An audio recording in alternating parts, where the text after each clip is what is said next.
Nala Washington knew Ha-jun was planning something catastrophic when he started sleeping at the office. For 3 years as his personal assistant, she'd learned his patterns. Late nights meant liquidation, early mornings meant expansion, and when he disappeared for exactly 72 hours, someone powerful was about to fall. But this time felt different. The wedding invitations had already gone out. Ha-jun was marrying Judge Kwon's daughter in 6 weeks, a union that would make him untouchable. Nala had typed every word of those invitations herself, her fingers steady even as her chest tightened with each keystroke. She quit the next morning, clean, simple, a handwritten letter on his desk. Ha-jun read it once, looked up at her with those unreadable eyes and said, "If that's what you need." No argument, no counteroffer, just acceptance.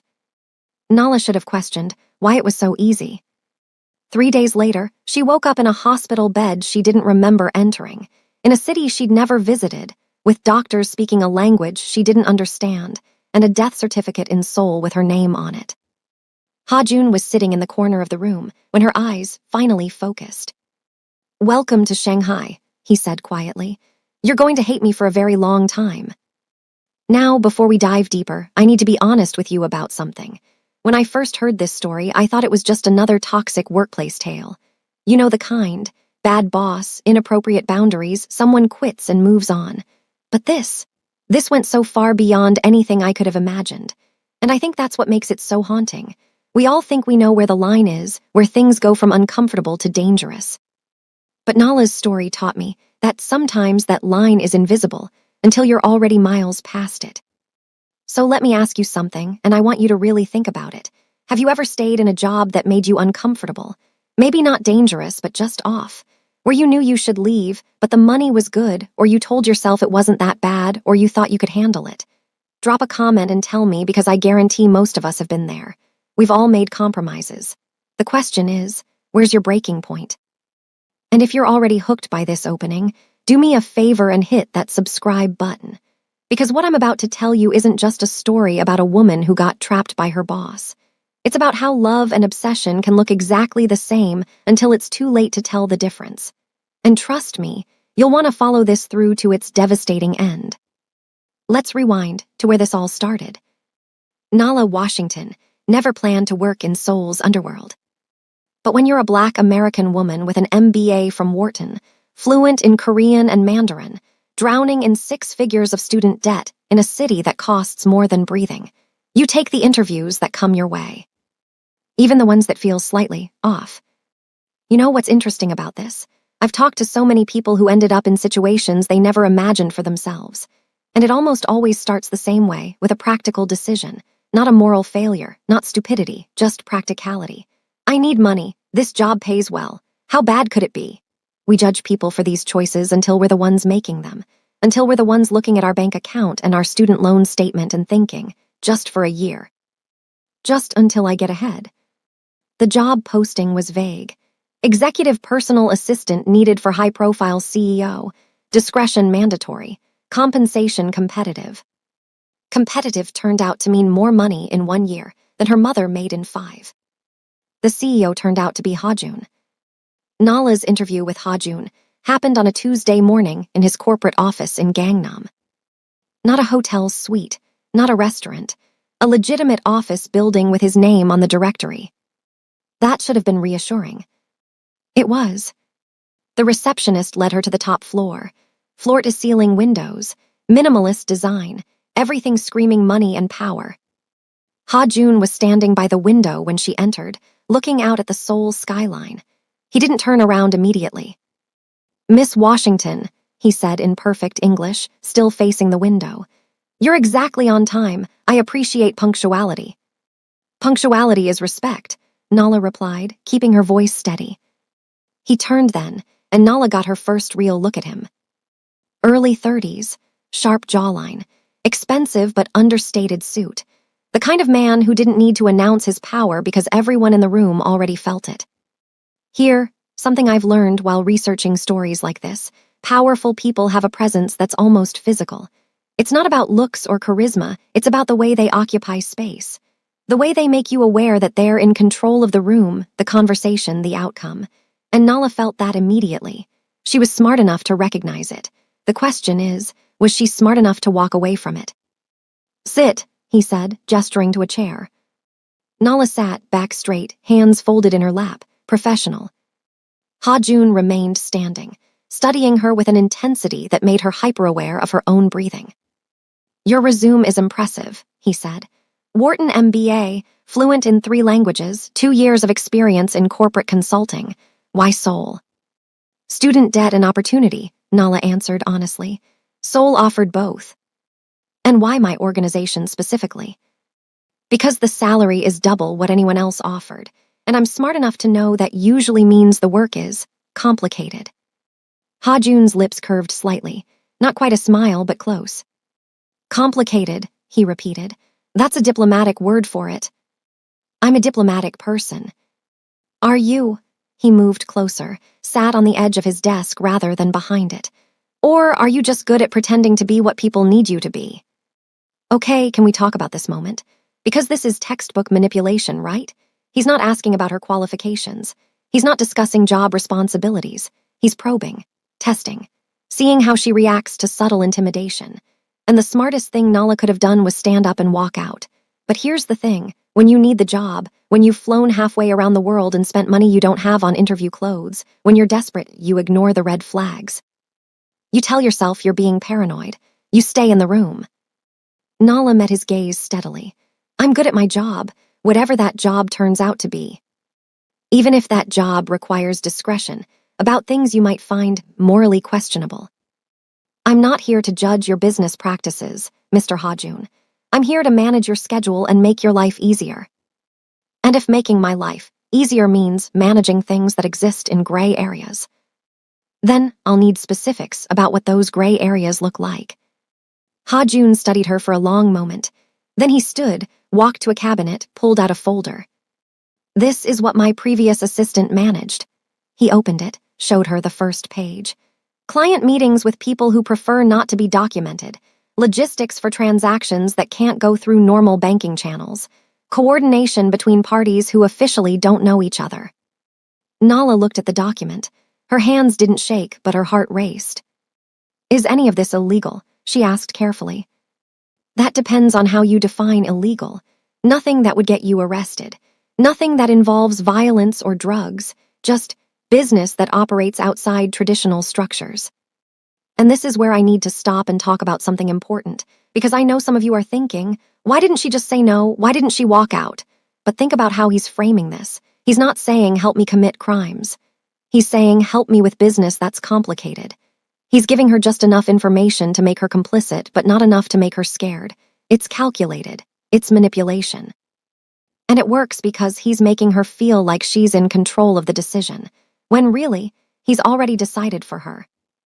"And the compensation reflects the complexity?" Nala asked. "The compensation reflects the value I place on loyalty and discretion." "How much?" Ha-Jun named a figure. Nala's poker face almost cracked. That was more than double what she'd expected, more than triple what she'd made at her last job. "That was pay off my loans in 3 years money. That was change my mother's life money. That was too good to be true money." "What happened to your previous assistant?" Nala asked. "She left, personal reasons. I gave her a generous severance package and an NDA. And before her, another assistant who also left on good terms. This isn't a revolving door position, Miss Washington. People leave because life circumstances change, not because the work is unbearable. Let me tell you something about NDAs. In normal jobs, NDAs protect company secrets, proprietary technology, client lists, strategic plans.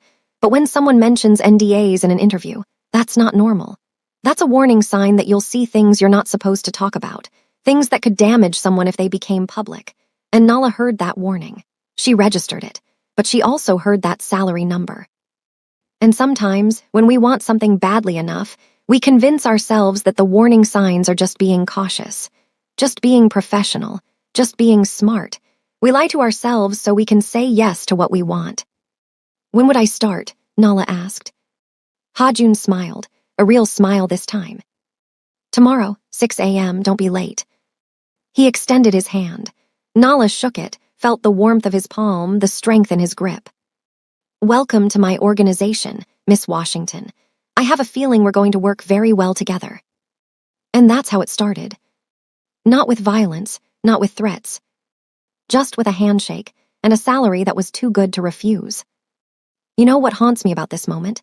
It's how normal it seems. A job offer, a handshake, a start date. Nothing dramatic, nothing obviously dangerous.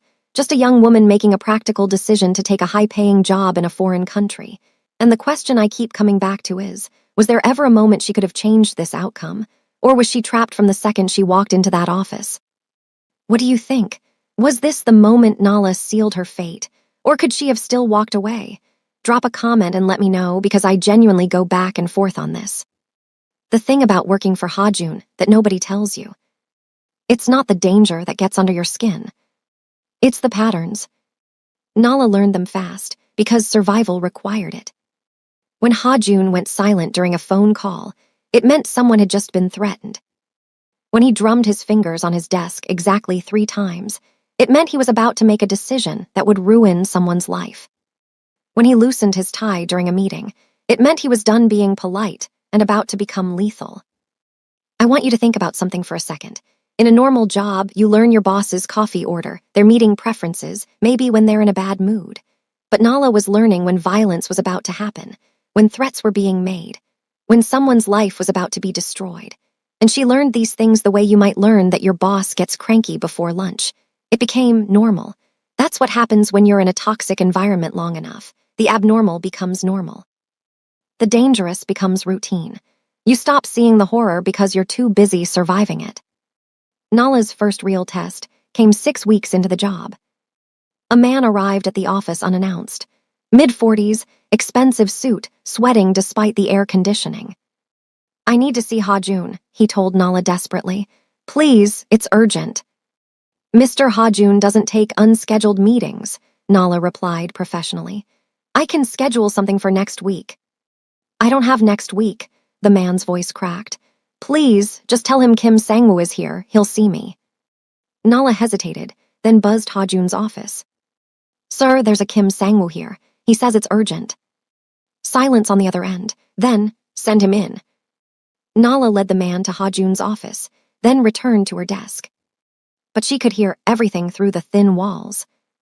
"You're 3 weeks late on your payment," Hajun's voice, calm and conversational. I know. My business had unexpected expenses. The permits took longer than expected, and I don't care about your excuses. We had an agreement. I just need 2 more weeks. Please, my family." "Your family should have been your first consideration before you took my money." The conversation continued for 20 minutes. Nala tried to focus on her work, but she couldn't unhear what was happening. Hajun wasn't yelling, wasn't threatening directly. He was just explaining consequences.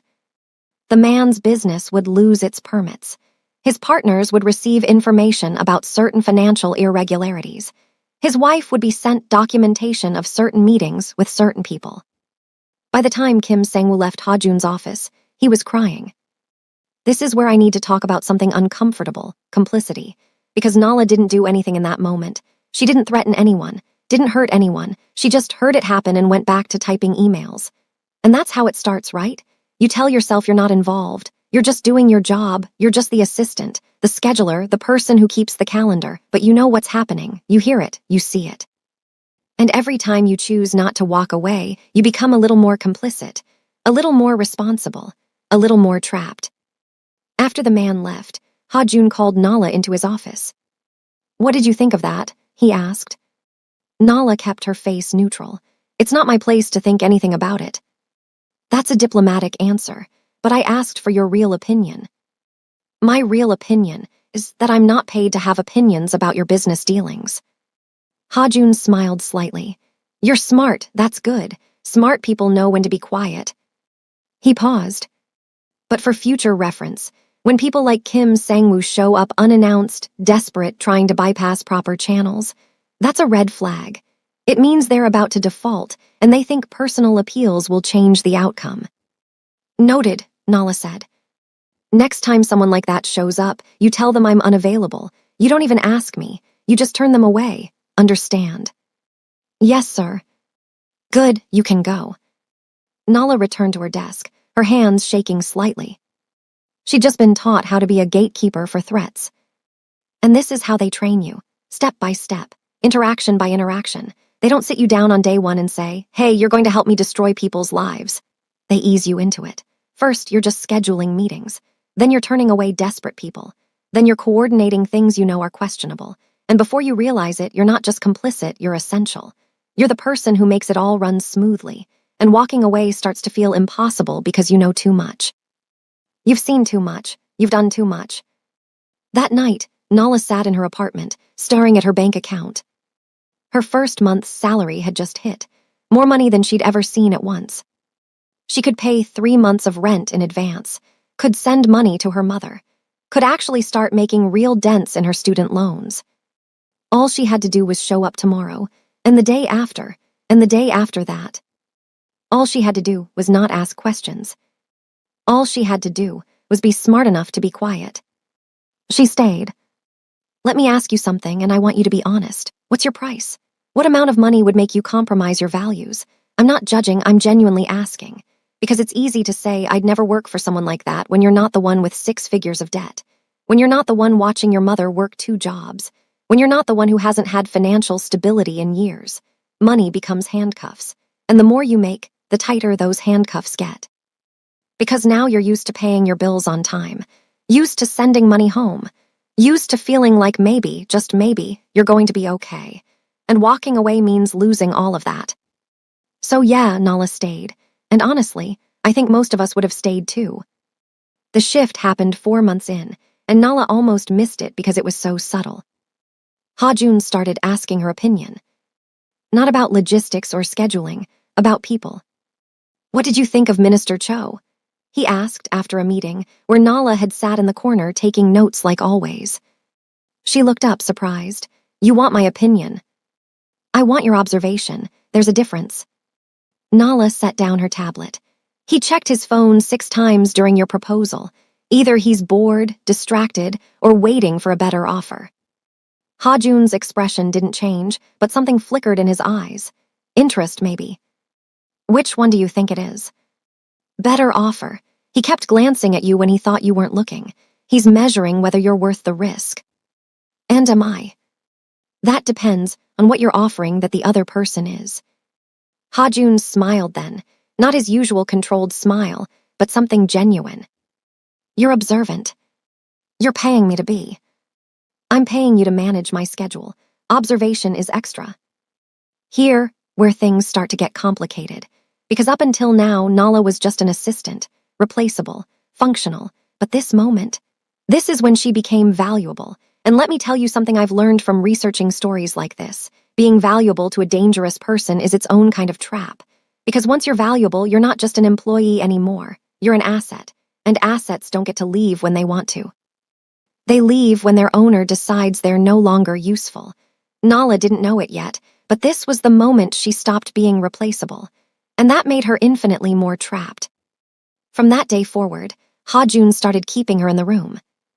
Not just to take notes, but to watch. To read people the way she'd learned to read him. Nala found herself analyzing body language, vocal patterns, microexpressions, things she'd never thought about before. Kim Enterprises is lying about their quarterly earnings, she told Ha-jun after one meeting. How do you know?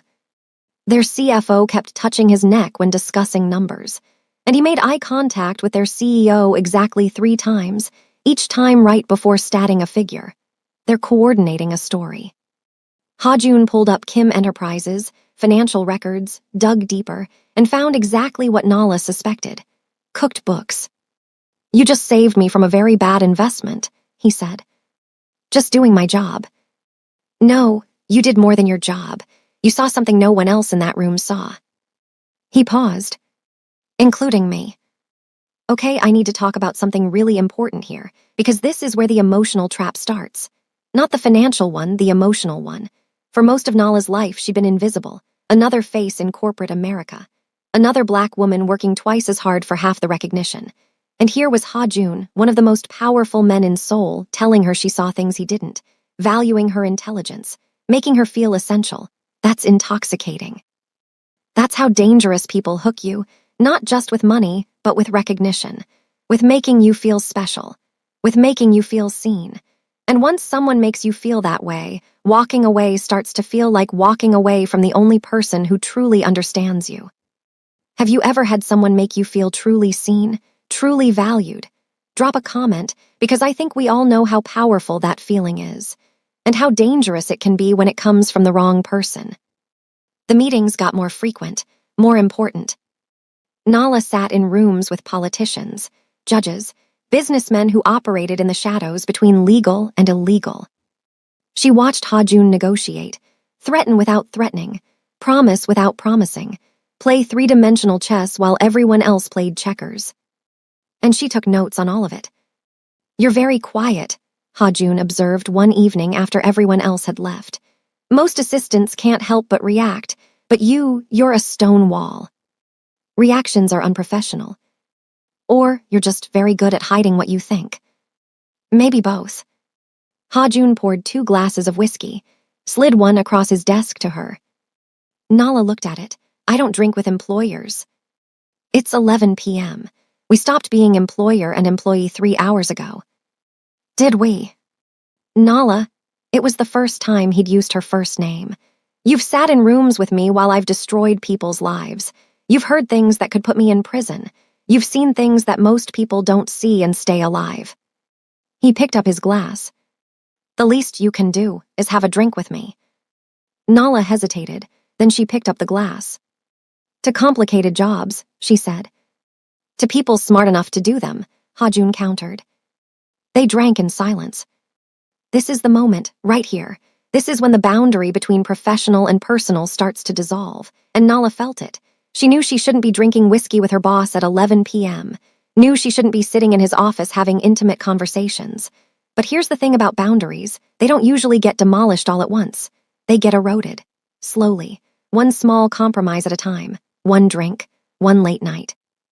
One moment of seeing each other as human instead of employee and employer. And before you know it, the boundary is so thin you can't even see it anymore. And by the time you realize it's gone, it's too late to rebuild it. "Why did you really come to Seoul?" Hajun asked. "I told you, student debt and opportunity." "That's the practical reason. What's the real reason?" Nala turned her glass in her hands, watching the whiskey catch the light. "Because in America, I was always going to be the diversity hire. Always going to have to work twice as hard to be seen as half as competent. Always going to wonder if people respected me or just tolerated me." She looked up at him. "In Seoul, I'm just foreign, which is easier. Because at least here, people don't pretend they see me as equal while constantly reminding me I'm not." Hajun was quiet for a long moment.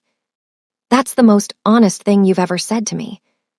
You asked for honesty. Most people lie, even when you ask for honesty. I'm not most people." "No," Hajun agreed, his eyes intense. "You're not." The moment stretched between them, heavy with something neither of them named. Then Nala stood. "I should go, it's late." "Nala." She stopped at the door. "Thank you for tonight, for your observations, for your honesty." "Just doing my job, Mr. Hajun. We both know this stopped being just a job months ago." Nala didn't respond, just left, closing the door quietly behind her. But she felt his eyes on her back the entire way out. And this is where it gets really dangerous, because it's not one-sided anymore. It's not just Hajun valuing Nala, it's Nala recognizing something in Hajun too, seeing past the dangerous boss to the lonely man underneath, understanding him in a way no one else does. That's the most dangerous kind of connection, mutual recognition. When two people see each other's hidden selves and can't unsee it. Because once you've seen someone's humanity, even their cruelty starts to feel complicated. Even their darkness starts to feel understandable. And that's when you're truly trapped, not by threats or money, but by emotional connection you never meant to form. Year 2 started with Ha Jun's rotating cast of beautiful women. Models who appeared at galas on his arm, actresses who waited in his penthouse, socialites who called his private line at midnight. They rotated through like seasons, gorgeous, temporary, ultimately disposable. And Nala watched them all come and go. Miss Washington, Ha-jun said one morning, handing her his personal phone. Min-young has been calling, handle it. Nala looked at the screen. 17 missed calls, 32 texts, escalating from sweet to desperate to angry. Handle it how? However you handle things that need to go away quietly. Can we talk about how dehumanizing this is? Not just to Min-young, but to Nala. Ha-jun isn't even breaking up with this woman himself. He's outsourcing it like any other unpleasant task. And Nala isn't just witnessing his cruelty anymore. She's participating in it. She's become the person who makes his heartlessness efficient. And here's what's insidious about this. Every time Nala sends those flowers, drafts those breakup notes, arranges those final dinners, she's telling herself she's just doing her job, just being professional. But really, she's enabling someone to treat people as disposable, and that makes her complicit in a completely different way. So Nala became the woman who sent the flowers with the breakup note. The woman who arranged the final dinner at the expensive restaurant. The woman who ensured the NDA was signed and the generous parting gift was transferred. She handled 4 breakups in 3 months. Each one the same. A beautiful woman who thought she was special discovering she was temporary. You're efficient at this, Ha-jun observed after the 4th. It's not that hard. You date the same type every time. And what type is that? Nala looked up from her laptop. Women who want something from you, your money, your status, your connections. Women who see you as a means to an end. Ha-jun's expression shifted. Something flickered across his face too quickly to read. And that bothers you. It's none of my business who you date. That's not what I asked. Nala closed her laptop with more force than necessary. Fine, yes, it bothers me. Not because I care who you sleep with, but because you're smarter than this. You choose women who can't possibly understand you, then act surprised when they disappoint you. It's a self-fulfilling prophecy. And who would understand me, Miss Washington? The question hung in the air between them, dangerous and loaded. This right here, this is the moment before everything changes. And I need you to understand something. Nala knows what's happening. She's smart. She's self-aware. She knows this question is a trap. She knows that answering honestly will cross a line they can't uncross. But here's the thing about moments like this. Sometimes your mouth moves before your brain can stop it. Sometimes honesty slips out before caution can catch it. And sometimes, deep down, you want to fall into the trap because staying safe feels like slow death. Nala stood up, gathering her things. Someone who's seen you destroy a man's life and didn't run. Someone who knows what you are and still shows up to work every morning. Someone who... She stopped herself. Too much, too close to the line. Someone who what? Ha-jun asked quietly, standing, moving closer. Someone who isn't me, Nala said firmly. I'm your assistant, not your therapist. You want relationship advice, hire a professional. She walked toward the door. I had 7 different women offer to be my date to Minister Park's gala next week, Ha-jun said to her, retreating back. I declined all of them. Nala's hand froze on the doorknob. Why are you telling me this? Because I'm going alone, and I wanted you to know that. Nala didn't turn around, didn't respond, just left. But her heart was hammering so hard she could barely breathe. You know what's fascinating about this moment? It's everything they're not saying. Ha-jun isn't saying, I want you. Nala isn't saying, I've started caring about you. But they both know. They both feel it. This thing building between them that neither wants to name because numbing it makes it real. And making it real means admitting they've crossed professional boundaries into something infinitely more dangerous. So instead, they dance around it. They speak in subtext. They communicate in everything they don't say. And somehow, that makes it even more intimate, even more inevitable. That night, Nala couldn't sleep. She kept replaying the conversation, the question, the way Ha-jun had looked at her. And she kept coming back to one terrible realization. She stopped being just his assistant months ago. She started caring. Not about his business, or his schedule, or his professional success. About him, the person, the man who sat in his office at 2 a.m. because he didn't know how to be alone with his thoughts. The man who looked exhausted beneath the power suits. The man who'd never had anyone actually see him. And that caring, that was the most dangerous thing that had happened yet. Here, what I've realized while working on this story, empathy can be a trap. We think empathy is always good, always noble, always the right response. But sometimes, empathy for the wrong person becomes your prison. Because once you start caring about someone, once you start understanding why they are the way they are, it becomes so much harder to walk away from them, even when you should, even when staying might destroy you. Nala was starting to care about Hajun. And that caring was going to cost her everything. Do you think empathy is always good? Or can caring about the wrong person be its own form of self-destruction? I genuinely want to know what you think. Drop a comment. It started innocently enough.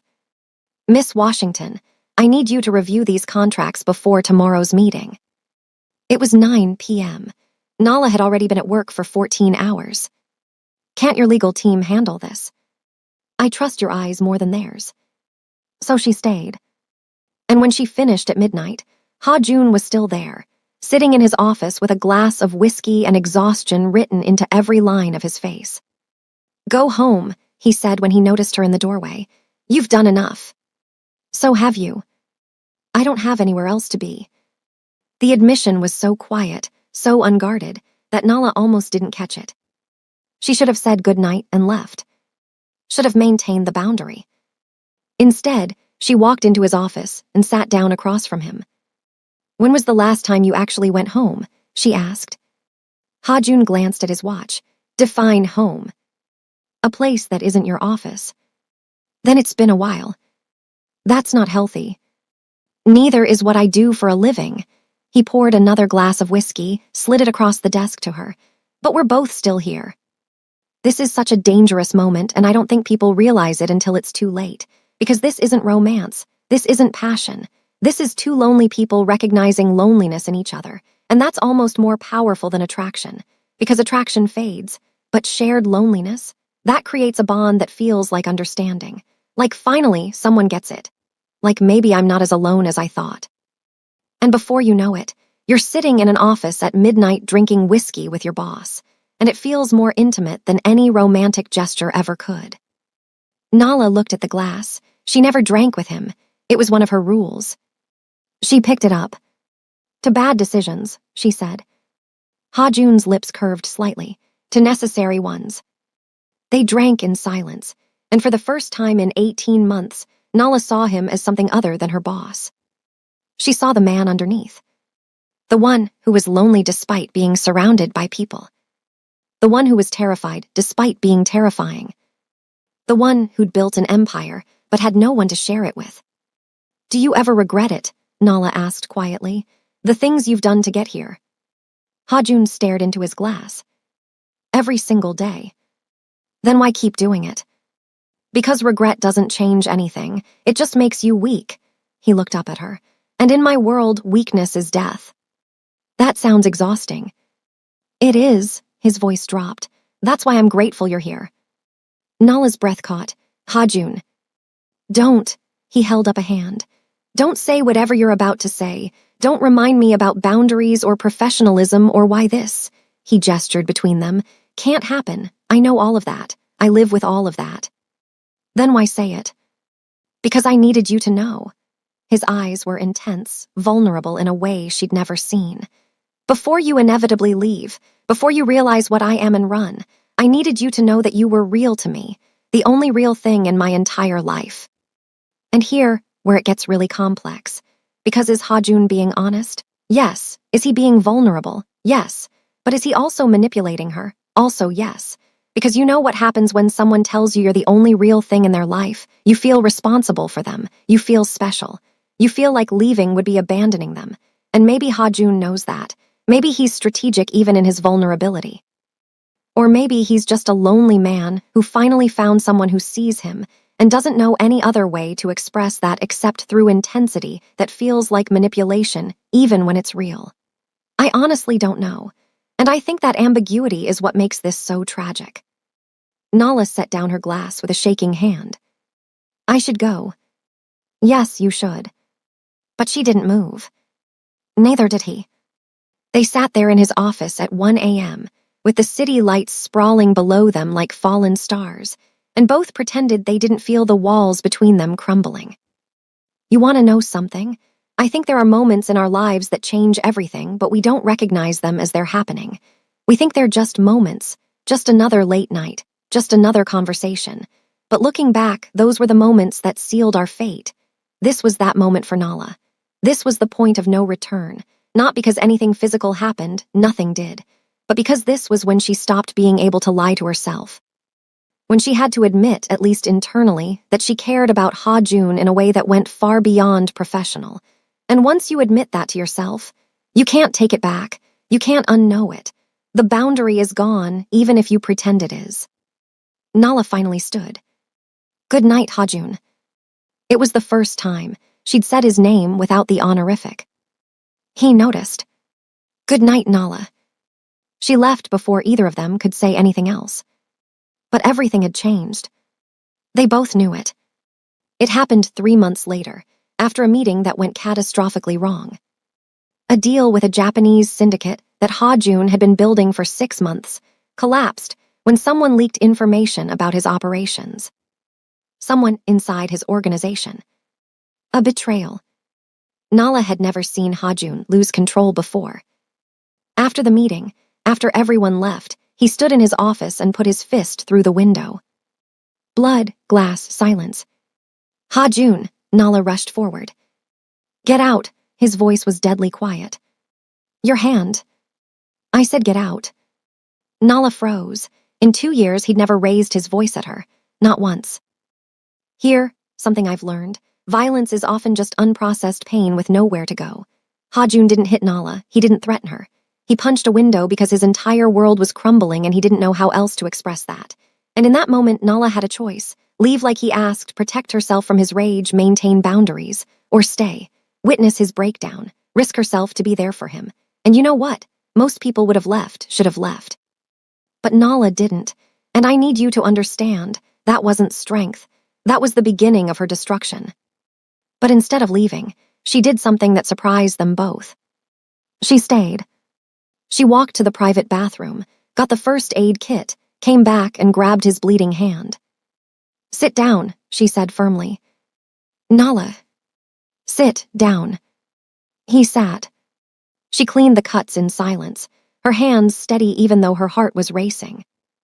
"I don't need you to take care of me," Ha-Jun said quietly. "Yes, you do. You just won't admit it." She bandaged his hand with careful precision, then finally looked up at him. And found him staring at her, with an expression that made her entire world tilt. "You should have left," he said, his voice rough. 2 years ago when you saw what I really was, you should have walked away. "Why didn't you let me?" "Because I'm selfish." His uninjured hand came up, cupped her face. "Because the moment you walked into that first interview and didn't flinch, I knew I'd never let you go." "Okay, stop. Can we talk about this? Because I knew I'd never let you go sounds romantic in movies. It sounds passionate, devoted, but in real life, in this context, that's not romance, that's a threat. That's someone telling you they've already decided you don't get to leave, that your autonomy doesn't matter as much as their need for you. And the terrifying thing is Nala heard it. She understood what he was really saying, but she didn't run. And I think that's because when someone makes you feel that essential, that needed, that important, it's intoxicating, even when it's dangerous. Especially when it's dangerous. "Ha-Jun, we can't." "I know. This will destroy everything." "I know." "Then let me go." His thumb brushed across her cheek, so gentle it broke her heart. "I can't." And that's when Nala realized the horrible truth. She didn't want him to. For 2 years, she'd been lying to herself, telling herself she was just doing a job, just maintaining boundaries, just surviving. But she'd crossed the line months ago. Maybe she'd crossed it that first night in his office, when she stayed to drink whiskey and talk about regrets. Maybe she'd crossed it every time she felt satisfaction at ending his relationships with other women. Maybe she'd crossed it the moment she started reading his silences better than his words. "This is a mistake," she whispered. "The biggest one we'll ever make," Ha-Jun agreed. His lips were an inch from hers. "We should stop." "Yes." Neither of them moved. This is it. This is the moment where everything changes. And I want you to really think about what's happening here, because this isn't some grand romantic gesture. This isn't fate or destiny or soulmates finding each other. This is two people who work together who have a massive power imbalance who are about to cross a line that will complicate everything. And they both know it. They're not naive. They're not swept away. They're making a choice, a terrible, destructive choice, with full awareness of what it will cost. And somehow, that makes it even more tragic, because they can't even claim ignorance. They're walking into destruction with their eyes wide open. And then Nala's phone rang. The spell broke. She stepped back, checked the screen. Unknown number. Miss Washington, a voice she didn't recognize. This is Attorney Park. I'm calling on behalf of Judge Kwon. He'd like to arrange a meeting with Mr. Ha-jun regarding his daughter. Nala's blood went cold. She looked at Ha-jun, whose expression had gone completely neutral, that dangerous mask sliding back into place. I'll check his schedule, Nala said professionally, then ended the call. That was about the marriage arrangement, she said flatly. Yes. How long have you been negotiating it? 3 months. 3 months, while they'd been having late-night conversations, while he'd been looking at her like she was the only real thing in his life, while she'd been falling for him. He'd been planning to marry someone else. You didn't think to mention this. Nala's voice was ice. It's business, Nala. The marriage is political. I don't care what it is. She grabbed her bag. Schedule the meeting yourself. I'm done for tonight. Nala. She was already gone. And this is the moment where Nala should have woken up. Should have realized what Ha-jun really was. A man who would tell you your everything while negotiating a strategic marriage behind your back. A man whose words and actions don't align. A man who wants you to believe you're special while treating you like you're optional. But here's what's insidious. Ha-jun probably believes both things are true. He probably does think Nala is real and essential while also knowing he needs this marriage for his empire. He's compartmentalized, and he expects Nala to compartmentalize too, but feelings don't work that way. You can't tell someone they're your only real thing and then marry someone else for business and expect them to be okay with it. How would you have reacted? Would you have quit right then? Or would you have stayed to hear his explanation? Because I think most of us want to believe there's an explanation that makes it okay. That makes the person we care about less cruel than they appear. Drop a comment and tell me honestly. Nala didn't come to work the next day. Or the day after that. She sent a professional email. Unwell, will return Monday. Ha-jun called 17 times. She didn't answer. He texted, we need to talk. She replied, no, we don't. You know what's interesting about this? For the first time in 2 years, Nala has power. Not because she's threatening or negotiating or making demands, but because she's withdrawn. She's made herself unavailable. And for someone like Ha-jun, someone who's used to controlling everything and everyone around him, that unavailability is torture. It's the one thing he can't force. He can't make her answer the phone, can't make her respond, can't make her care, and that's driving him insane. Because the only person whose opinion matters to him is the one person who stopped giving him access. Because talking would mean confronting what had almost happened in his office, what she'd almost let happen, what she'd wanted to happen. And Nala couldn't afford to want Ha-jun. Not when he was planning to marry someone else. Not when she was just the assistant who'd gotten too comfortable, too close, too stupid. So she spent 3 days in her apartment, staring at job boards, updating her resume, and trying to convince herself that leaving was possible. That she could just walk away from 2 years of her life. Walk away from the only person who'd ever really seen her. Walk away before she became another woman crying in an elevator with a severance check and an NDA. Let me tell you something about leaving toxic situations. We always think it's a matter of will. We think I'll just decide to leave and then I'll leave. But it's never that simple. Because by the time you realize you should leave, you're already tangled up in 1,000 invisible threads. Financial dependence, emotional attachment, the sunk cost of time invested, the fear of starting over, the belief that maybe if you just stay a little longer, things will get better. Nala was updating her resume, but she wasn't really planning to leave. She was just pretending she had options. And sometimes, pretending you have options is the only way to survive not having any. On Monday, she returned to work with a plan. Be professional, be distant, rebuild the walls. Ha-jun was waiting in her office when she arrived. We need to talk, he said. No, we don't. Nala set down her bag, started organizing her desk with mechanical precision. Nala, the meeting with Judge Kwon is scheduled for Thursday at 6 p.m. I've arranged for. Stop, Ha-jun's voice was sharp. Stop pretending Friday night didn't happen. Nothing happened Friday night. We both know that's not true. Nala finally looked at him. You're right, something almost happened. And then I remembered that you're my boss and you're getting married, and I'm just the assistant who forgot her place. It's not like that. Then what is it like? Nala's voice rose despite herself. Explain to me how you look at me the way you do, say the things you say, and then casually arrange to marry someone else. The marriage is strategic. I don't care, the words burst out of her. I don't care if it's strategic or political or whatever excuse you're using. The fact is, you're choosing someone else while making me feel like. She stopped herself. Too much, too real.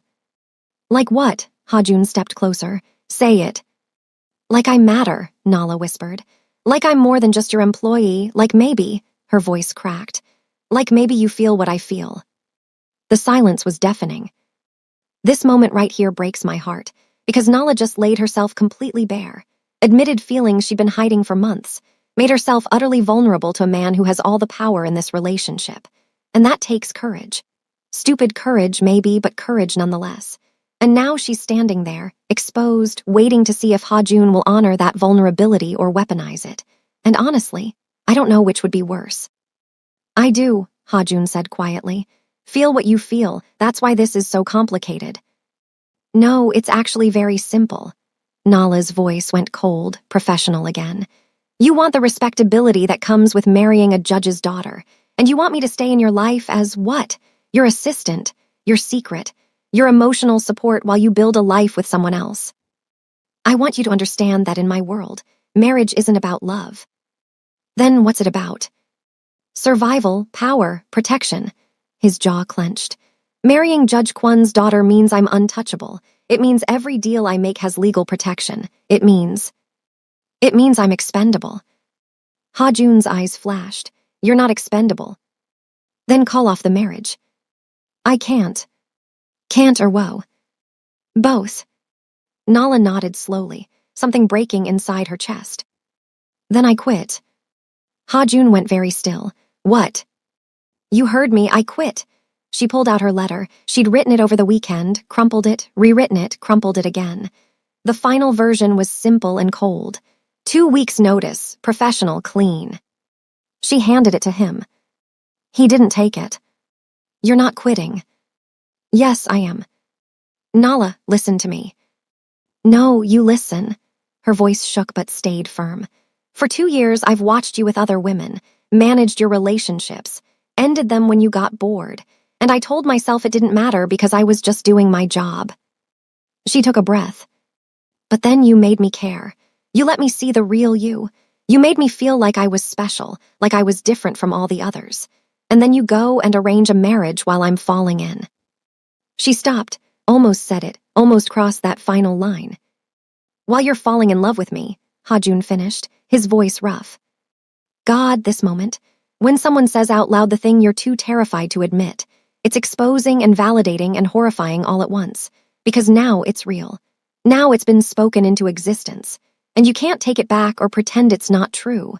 Ha-jun just did that to Nala, named her feelings before she was ready to name them herself. And I can't tell if that's cruel or kind. Can't tell if he's forcing her to be honest, or if he's manipulating her by speaking her truth before she has the courage to claim it. Nala's eyes burned. That's not what I said. It's what you meant. It doesn't matter what I meant. You're getting married. I'm leaving. That's the end of it. She tried to walk past him. He caught her wrist, gentle but firm. What if I told you I'd call it off? His voice was desperate in a way she'd never heard before. What if I told Judge Kwon the deal is off? Then you'd be lying, because you just said you can't. I said I can't because losing that alliance would put me at risk, would put my entire organization at risk. He turned her to face him. But if you're asking me to choose between political security and you, I'm not asking you to choose anything. I'm making the choice for both of us. Nala pulled her wrist free. Accept my resignation. Let me leave with my dignity intact. Don't make this harder than it has to be. Ha-jun stared at her for a long moment. Then he did something that terrified her. He smiled.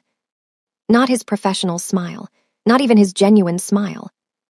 This was something darker, something that made her blood run cold. "Okay," he said quietly, "if that's what you want." He took the resignation letter, read it once, then set it on her desk. 2 weeks, he said. "I'll have HR process your paperwork." And just like that, he walked out. No argument, no fight, no desperate plea. Just acceptance. What you want feels wrong. Nala should have felt relieved. She quit. He accepted. She's free. But instead, she feels wrong because his acceptance came too easily, because that smile was too controlled, because Hajun, who claims she's the most important person in his life, just let her walk away without a fight. And that should be good, right? That should be healthy, but it doesn't feel good. It feels like a trap she can't see yet, like the calm before a storm, like he knows something she doesn't. And that's the most terrifying thing of all, when the dangerous person smiles and lets you think you've won. Have you ever gotten what you wanted and immediately regretted it? That feeling that you just made a terrible mistake but you can't figure out why yet? That's where Nala is right now. And honestly, her instincts are right. She should be terrified. The strangest thing about those final 2 weeks wasn't the work. It was how normal everything seemed. Ha-jun was professional, cordial. He thanked her for her years of service. He even helped train her replacement, a competent young man from Busan named Jinwoo with perfect credentials and no emotional baggage. "You'll be fine," Nala told him during the handover. "Mr. Ha-jun values efficiency and loyalty above everything else." "Did you ever get used to it?" Jinwoo asked quietly. "The things you have to not see." Nala remembered Mr. Kim crying in Ha-jun's office, remembered the late nights and the broken windows and the moment she'd almost kissed her boss. "No," she said honestly. "You never get used to it, you just learn to live with it." But that was a lie. She'd done more than live with it. She'd become addicted to it. To the danger, to the power, to being the only person Ha-jun trusted completely. To him. Let's talk about something uncomfortable. You can become addicted to dysfunction, addicted to chaos, addicted to the adrenaline of danger, addicted to feeling essential to someone dangerous. And Nala was all of those things. She was addicted to Ha-jun, not in a romantic, healthy way, but in a destructive, can't imagine life without this way. And that's why leaving felt impossible even though she was literally walking out the door. Because how do you leave your addiction? How do you walk away from the thing that makes you feel most alive, even when it's killing you? On her last day, Ha-jun called her into his office. "Your severance," he said, sliding an envelope across the desk. Nala opened it. The check was for 8 months' salary. "This is too much." "It's exactly what you earned. 2 years of loyalty deserves compensation." She should have questioned why he was being so generous. Should have wondered why he wasn't fighting harder to make her stay. But Nala was too busy trying not to cry to notice the warning signs. "Thank you," she managed. Ha-jun stood, extended his hand for a handshake. Professional, final. Nala took it, felt the warmth of his palm, the strength in his grip. "I hope you find what you're looking for," he said quietly. "So do I." She turned to leave. "Nala." She stopped at the door but didn't turn around. "Take care of yourself." There was something in his voice, something that sounded almost like goodbye. Not the professional kind. The permanent kind. "You too," she whispered. And then she was gone. You ever have a goodbye that feels unfinished? Like there's more to say but you can't figure out what it is? That's this moment. Because everything is so controlled, so professional, so wrong. A handshake. A take care. That's it. After 2 years of intensity and late nights and almost kisses and falling in love, they end with a handshake. And both of them know it's wrong. Both of them feel how insufficient this ending is, but neither of them knows how to make it right, so they let it be wrong. They let it be insufficient. They let it be the ending that isn't really an ending at all. Nala spent the weekend apartment hunting. She had money saved now, could afford something nice in Gangnam, maybe even take a few months off before finding new work. Something normal. Something that didn't involve managing secrets and breaking hearts and falling in love with men who could never love her back. Sunday evening, she treated herself to dinner at her favorite restaurant in Itaewon. Sat alone. scrolled through job postings, felt something that might have been hope. There's something beautiful about believing in fresh starts, isn't there? The idea that you can just begin again, leave the past behind, become someone new. Nala was sitting in that restaurant, looking at job postings, imagining a future where she was just a normal person with a normal job and normal problems. And I think she actually believed it was possible, that she could just walk away from 2 years of Hajun and be fine, that the damage hadn't already been done, that she wasn't already changed in ways she couldn't see yet. But here's the thing about fresh starts. They're a myth. You can't unlearn what you've learned, can't unsee what you've seen, can't become who you were before. You can only move forward as the person you've become, and Nala didn't realize yet just how much she'd been changed. She didn't notice the black car following her home, didn't notice the 2 men in suits watching from across the street, didn't notice that the wine she'd ordered tasted slightly off until it was too late. Nala made it to her apartment building's elevator before the world started tilting. "No," she whispered, gripping the wall. "No, no, no." The doors opened on her floor. 2 men were waiting. She tried to run, but her legs wouldn't cooperate. Tried to scream, but her voice came out as a whisper. The last thing she saw before everything went black was one of the men speaking into a phone. "Target secured. She's ready for transport." And this is the moment where everything Nala believed about her freedom gets shattered. She thought she quit, thought she walked away, thought she was safe now, starting fresh, moving on. But she was never safe, never free, never going to be allowed to just leave. Because Hajun smiled and let her resign, and she thought that meant she'd won. But it didn't. It meant he'd already decided how this would end. And that ending didn't include her being free. This is what I meant when I said his acceptance felt wrong. When I said his smile was a trap. Because it was. And Nala walked right into it. Nala woke up to silence. Not hospital silence. Not the beeping of machines or the smell of antiseptic. Just quiet. Her head was pounding, her mouth tasted like chemicals, and her body felt disconnected from her brain. She tried to sit up. Her muscles screamed in protest but obeyed. The room was unfamiliar, expensive, floor-to-ceiling windows showing a skyline she didn't recognize, modern furniture, minimalist design. Not soul. Panic hit her like ice water. Nala stumbled out of bed, nearly fell, caught herself on the wall. She was wearing clothes she didn't remember putting on, soft cotton pajamas, not hers. The door was across the room. She made it there on shaking legs, grabbed the handle. Locked. "No," her voice came out hoarse. "No, no, no." She pounded on the door, screaming now, terror overriding everything else. The lock clicked. The door opened. Ha-Jun stood there, holding a glass of water and looking like he hadn't slept in days. "You," Nala whispered, and all the pieces started clicking into place. "You did this." "Drink this first." He held out the water. "You're dehydrated." "I don't want water. I want answers." But her throat was so dry it hurt to speak. She snatched the glass, drank it in desperate gulps, then threw it at him. Ha-Jun dodged easily. The glass shattered against the wall. "Feel better?" he asked calmly. "Where am I?" "Shanghai." "Why?" "Because you're safer here than in Seoul." "Safer?" Nala's voice cracked with rage. "You drugged me, you kidnapped me, you." "Look at this." Ha-Jun pulled out his phone, held it where she could see. The headline made Nala's heart stop. "American woman dies in apartment fire in Seoul, body recovered. Investigation ongoing." Below it a photo. Her photo. Her name.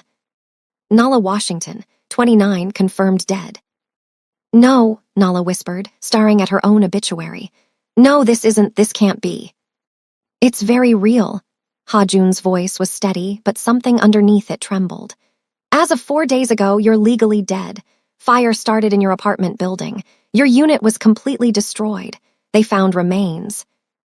"Whose remains?" Nala's voice was barely audible. "Does it matter? The dental records matched. The investigation is closed. Your mother has been notified." Nala felt the room spinning. "My mother thinks I'm dead." "Yes." "You let my mother think I'm dead." "Yes." "Why?" The scream tore out of her. "Why would you do this? What gives you the right?" "Because 3 days after you resigned," Hajun interrupted, his voice hard now. I received intelligence that someone had put a contract out on you. Nala froze. What? A hit, professional, $500,000 for your elimination. His eyes were dark, haunted. 4 different organizations bidding. The highest offer wins and you become a target. And here, where the story twists. Because everything you thought you understood about Hajun, the manipulation, the control, the possessiveness, suddenly has a different context.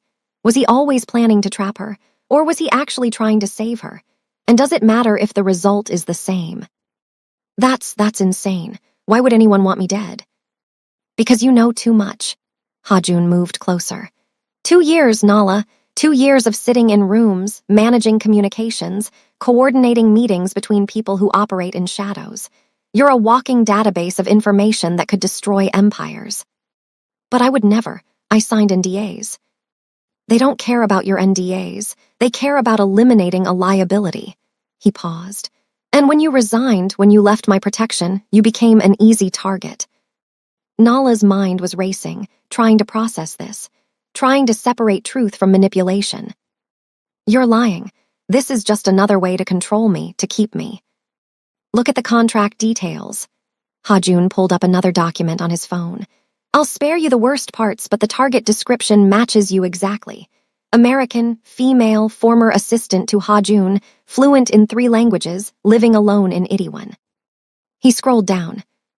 The completion method was detailed. They weren't planning to just kill you, Nala. They were planning to extract every piece of information you had first, systematically, professionally. Nala felt bile rise in her throat. How long have you known? 4 weeks. 4 weeks. While she'd been planning to leave, while she'd been handing in her resignation, while she'd been thinking she was finally free. Hajun had known. She was walking toward her own execution. Why didn't you tell me? Would you have believed me? Or would you have thought I was manipulating you to stay? Nala couldn't answer because he was right. She would have thought exactly that. So you faked my death instead. I made you disappear. His voice softened. The fire was real enough that every organization in Seoul sent condolences, made you untouchable because you no longer exist. And now what? Nala's voice was hollow. I'm just supposed to live here, in Shanghai, hidden away like someone who's alive, Hajun interrupted. Yes. This isn't living, this is prison. This is breathing, there's a difference. They stared at each other across the room. And Nala realized something that made her want to scream. She didn't know if he was telling the truth, or if this was the most elaborate manipulation she'd ever witnessed. And worse, she didn't know which option terrified her more. The doctor, a woman Hajun had brought to check on Nala, confirmed she was physically fine, just dehydrated and disoriented from the sedatives. After she left, Nala sat on the edge of the bed, trying to process everything. Hajun had given her space, hadn't tried to talk to her, just left food outside the door and disappeared. But on the second day, Nala couldn't take the silence anymore. She found him in the living room, working on his laptop like this was normal. You can't keep me here, Nala said. Hajun looked up. I'm not keeping you here, I'm keeping you alive. By locking me in a penthouse. By making sure no one finds you. And how long is this supposed to last? Weeks, months, years? Hajun closed his laptop. I don't know. You don't know, Nala's voice rose. You faked my death, dragged me to another country, and you don't even have a plan for what happens next. The plan is you stay alive. Everything else is secondary. That's not a plan. That's a prison sentence. It's the only option I could give you. His voice cracked slightly. I spent 4 weeks searching for another way. 4 weeks trying to neutralize the threat, trying to find who commissioned the contract, trying to make it safe for you to exist. He stood, walked to the window. I couldn't. The threat was too diffuse, too professional, too well-funded. So I did the only thing I could. I made you disappear so convincingly that every person looking for you thinks you're dead. And what about my mother? Nala's voice broke. She's back in Atlanta planning my funeral, Hajun. How is that keeping me alive? Hajun's shoulders tensed.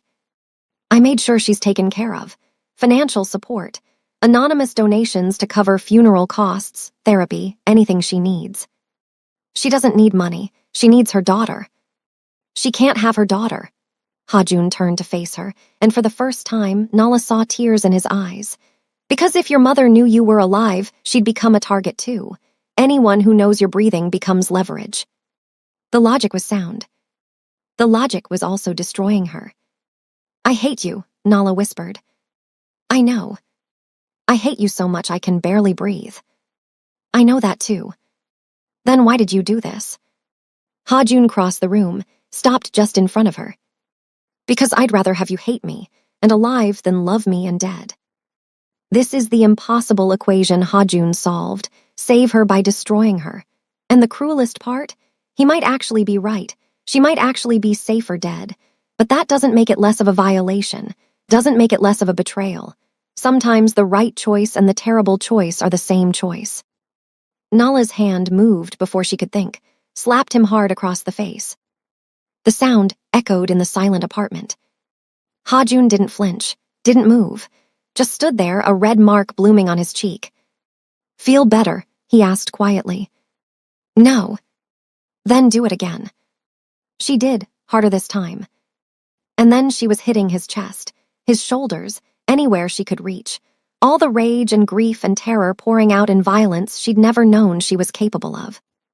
Hajun let her, just stood there and took it until Nala collapsed against him, sobbing. I can't do this, she gasped. I can't be dead, I can't live like this. His arms came around her, tentative, careful. I'm sorry, he whispered into her hair. I'm so sorry. And that's when Nala realized the cruelest truth of all. He wasn't lying. Hajun had actually saved her. Which meant she couldn't hate him the way she wanted to. Couldn't rage at him for being a monster. Because monsters don't cry when they imprison you. Monsters don't apologize. Monsters don't look at you like losing you would end them. So what did that make Hajun? And what did it make her for starting to understand why he did it? Nala didn't speak to Hajun for 5 days. He came every morning, brought breakfast, sat at the dining table and worked on his laptop while she stared out the window, refusing to acknowledge his existence. You need to eat, he'd say. Silence. Nala, starving yourself doesn't change anything. More silence. On day 3, he tried a different approach. I brought your things from Seoul. Clothes, books, your laptop, everything I could salvage before the fire. Nala finally looked at him. My laptop. Wiped clean. New identity, new accounts, but the hardware is yours. She wanted to refuse it, wanted to reject anything he offered. But the thought of having something, anything, that connected her to her old life was too tempting. She took the laptop without a word. Hajun almost smiled. Progress. Don't, Nala said coldly. Don't act like this is normal, like we're just coexisting. We are coexisting. That's exactly what this is. No, you're my jailer. I'm your prisoner. Let's not pretend it's anything else. Something flickered across Hajun's face. Pain, maybe. If that's how you need to see it. He left without finishing his breakfast. Nala immediately opened the laptop, tried to access the internet. Blocked. Tried email. Blocked. Tried everything she could think of to contact the outside world. All blocked. She threw the laptop across the room. It hit the wall but didn't break. Of course it didn't. Hajun wouldn't give her something that could be destroyed so easily. This is the moment Nala realizes the depth of her cage. Not just physical walls, but digital ones too. Hajun has thought of everything, anticipated every escape attempt. And that level of control is terrifying because it means he's been planning this for weeks. Means her resignation was never going to let her leave. She was already his prisoner before she even knew it. That night, Nala woke up screaming. The nightmare was visceral, detailed. Men breaking into her Seoul apartment, the contract Hajun had mentioned, the systematic extraction of information.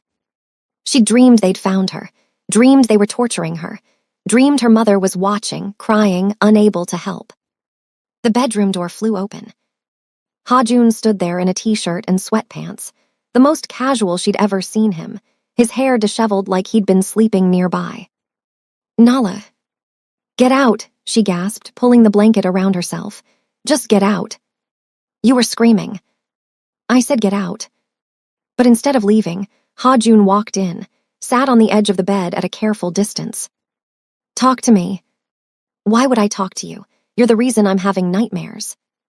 I'm the reason you're alive to have nightmares. His voice was gentle but firm. Tell me what you dreamed. Why? So you can feel guilty, so you can apologize again. So I can help you understand that the nightmare you're having, the one where they found you, that's the reality I saved you from. Nala's hands were shaking. You don't know that. You don't know if the contract was real. Maybe you made it all up to justify this. She gestured around the apartment. Whatever this is. Ha-jun pulled out his phone, scrolled through something, then held it out to her. Read it. Nala didn't want to. Didn't want confirmation that he was telling the truth. But she took the phone anyway. The document was clinical, professional. Target specifications, timeline, completion requirements. And then the methodology section. Nala read 3 lines before she had to stop, nausea rising in her throat. They were going to, she couldn't finish. Yes, Ha-jun's voice was hollow. For 3 days, that was the timeline, 3 days to extract everything you knew and then. Stop, Nala shoved the phone back at him. I don't want to know. You need to know. You need to understand what you're alive instead of. I understand, the words burst out of her. I understand that someone wanted to hurt me, that you saved me, that I should be grateful. I don't want gratitude. Then what do you want? Ha-jun looked at her with those impossibly sad eyes. I want you to stop patting yourself for being relieved. Nala froze. What? I see it every day. You're furious at me, furious at your situation, but underneath all that, he paused. You're relieved you're alive, and you hate yourself for feeling that relief because it means accepting what I did. Nala's breath caught because he was right. She was relieved. Terrified, angry, grieving, but also deeply, shamefully relieved that she wasn't dead, that she wasn't being tortured, that she was sitting in a luxury apartment in Shanghai instead of. The sob came without warning. I should have died, she whispered. It would have been easier than this, easier than living like a ghost, easier than knowing my mother is mourning me. Don't say that. Why not? It's true. Ha-jun moved closer, his hand hovering near hers but not touching. Your mother is alive and safe because you're dead. If you were still in Seoul, they would have used her against you, hurt her to make you talk. His voice cracked. This way, she gets to mourn and move forward. It's horrible, but it's survivable. And what about me? What am I supposed to do? Just exist here forever? You're supposed to stay alive until I can fix this. You can't fix this, Ha-jun. You faked my death. There's no coming back from that. He didn't argue, because they both knew she was right. So they sat there in the dark bedroom, 2 people drowning in the consequences of impossible choices. And for the first time since waking up in Shanghai, Nala let herself ask the question that terrified her most. Do you regret it? Really, truly regret doing this to me? Ha-jun was quiet for so long, she thought he wouldn't answer. Then, every single day. But I'd do it again every single day because the alternative is you dead, and I can't. His voice broke completely. I can't exist in a world where you don't. Nala should have been angry at that admission. Should have raged at him for making this about his feelings instead of her life. But instead, all she felt was tired. Exhausted by the anger, the grief, the impossible situation they were both trapped in. Get out, she said quietly, not angry anymore, just empty. Ha-jun stood, walked to the door, then paused. For what it's worth, he said without turning around, you're not a ghost, Nala. You're the most alive person I've ever known, and that's why I couldn't let you die. He left, closing the door gently behind him. And Nala sat in the darkness, trying to figure out if she'd just been given a compliment or a life sentence. Day 6 was when Nala finally ate a full meal. Not because she forgave Ha-jun, not because she accepted her situation, but because her body was shutting down, and some part of her, the survival instinct she didn't know she had, refused to let her waste away. Ha-jun noticed immediately. You ate, he observed when he came to collect the breakfast dishes. My body needs fuel. That's biology, not acceptance. I'll take it. Nala looked up sharply. Don't mistake survival for forgiveness. I don't. Hajun sat down across from her, something he'd stopped doing after she'd thrown a coffee mug at his head on day 4. I know the difference. There's something important I need to say here about what's happening to Nala, because from the outside, it might look like she's giving in, like she's starting to accept this nightmare. But that's not what's happening. What's happening is that her body is overriding her will. Hunger is a biological imperative. Sleep is a biological imperative. Your body will force you to survive even when your mind wants to give up. And that's not weakness. That's your animal brain doing exactly what it was designed to do. Keep you alive, even when alive feels like punishment. I need to know something, Nala said, pushing her empty plate away. And I need you to be honest. Always. How long have you been planning this? Hajun went very still. What do you mean? This, the fake death, the safe house, the new identity. This level of planning doesn't happen in 3 days, so how long have you been preparing to kidnap me? Silence stretched between them. Then, 6 months. Nala felt the air leave her lungs. 6 months, she repeated flatly. So when I was sitting in your office, working late nights, thinking we were, becoming closer, you were already planning to imprison me. I was planning to save you. That's the same thing to you, isn't it? Nala's voice rose. Saving me, imprisoning me, you don't see a difference because in your world, control and protection are identical. In my world, they have to be. Hajun's voice was hard now, defensive. Do you think I wanted this? You think I enjoyed planning your death, arranging the explosion, bribing the coroner, watching your mother's grief on the news? Then why did you do it? Because the alternative was watching you actually die. He stood abruptly, packing. Because I got the intelligence report 6 months ago and spent every day since then trying to find another solution. Any other solution. And there wasn't one. You could have told me, let me decide. You would have left Seoul, gone back to America, and they would have followed you. Hajun turned to face her. The contract wasn't limited to Korea, Nala. It was international. They had teams in 3 countries waiting to move the moment you showed up. Nala's blood ran cold. 3 countries. Seoul, New York, and London. Wherever you ran, they would have been there. And this is where it gets truly terrifying, because Nala thought if she just left Seoul, she'd be safe. Thought distance would protect her, but Hajun is telling her that the threat was global, that there was nowhere she could have run that they wouldn't have found her. And I don't know if he's telling the truth or if this is manipulation to make her feel like she had no choice. Like his choice was the only choice. And that ambiguity, that not knowing if you're being saved or manipulated, that's its own form of torture. Show me the intelligence report, Nala demanded. All of it, not just the methodology section. I want to see everything. Nala, if you expect me to believe that this, she gestured around the apartment, was necessary, then I need to see proof. Real proof. Not just a few pages designed to scare me into compliance. Hajun studied her face for a long moment. You won't sleep for a week after reading it. I'm not sleeping now anyway. He pulled out his phone, hesitated one more time, then handed it to her. The full file is in the secure folder.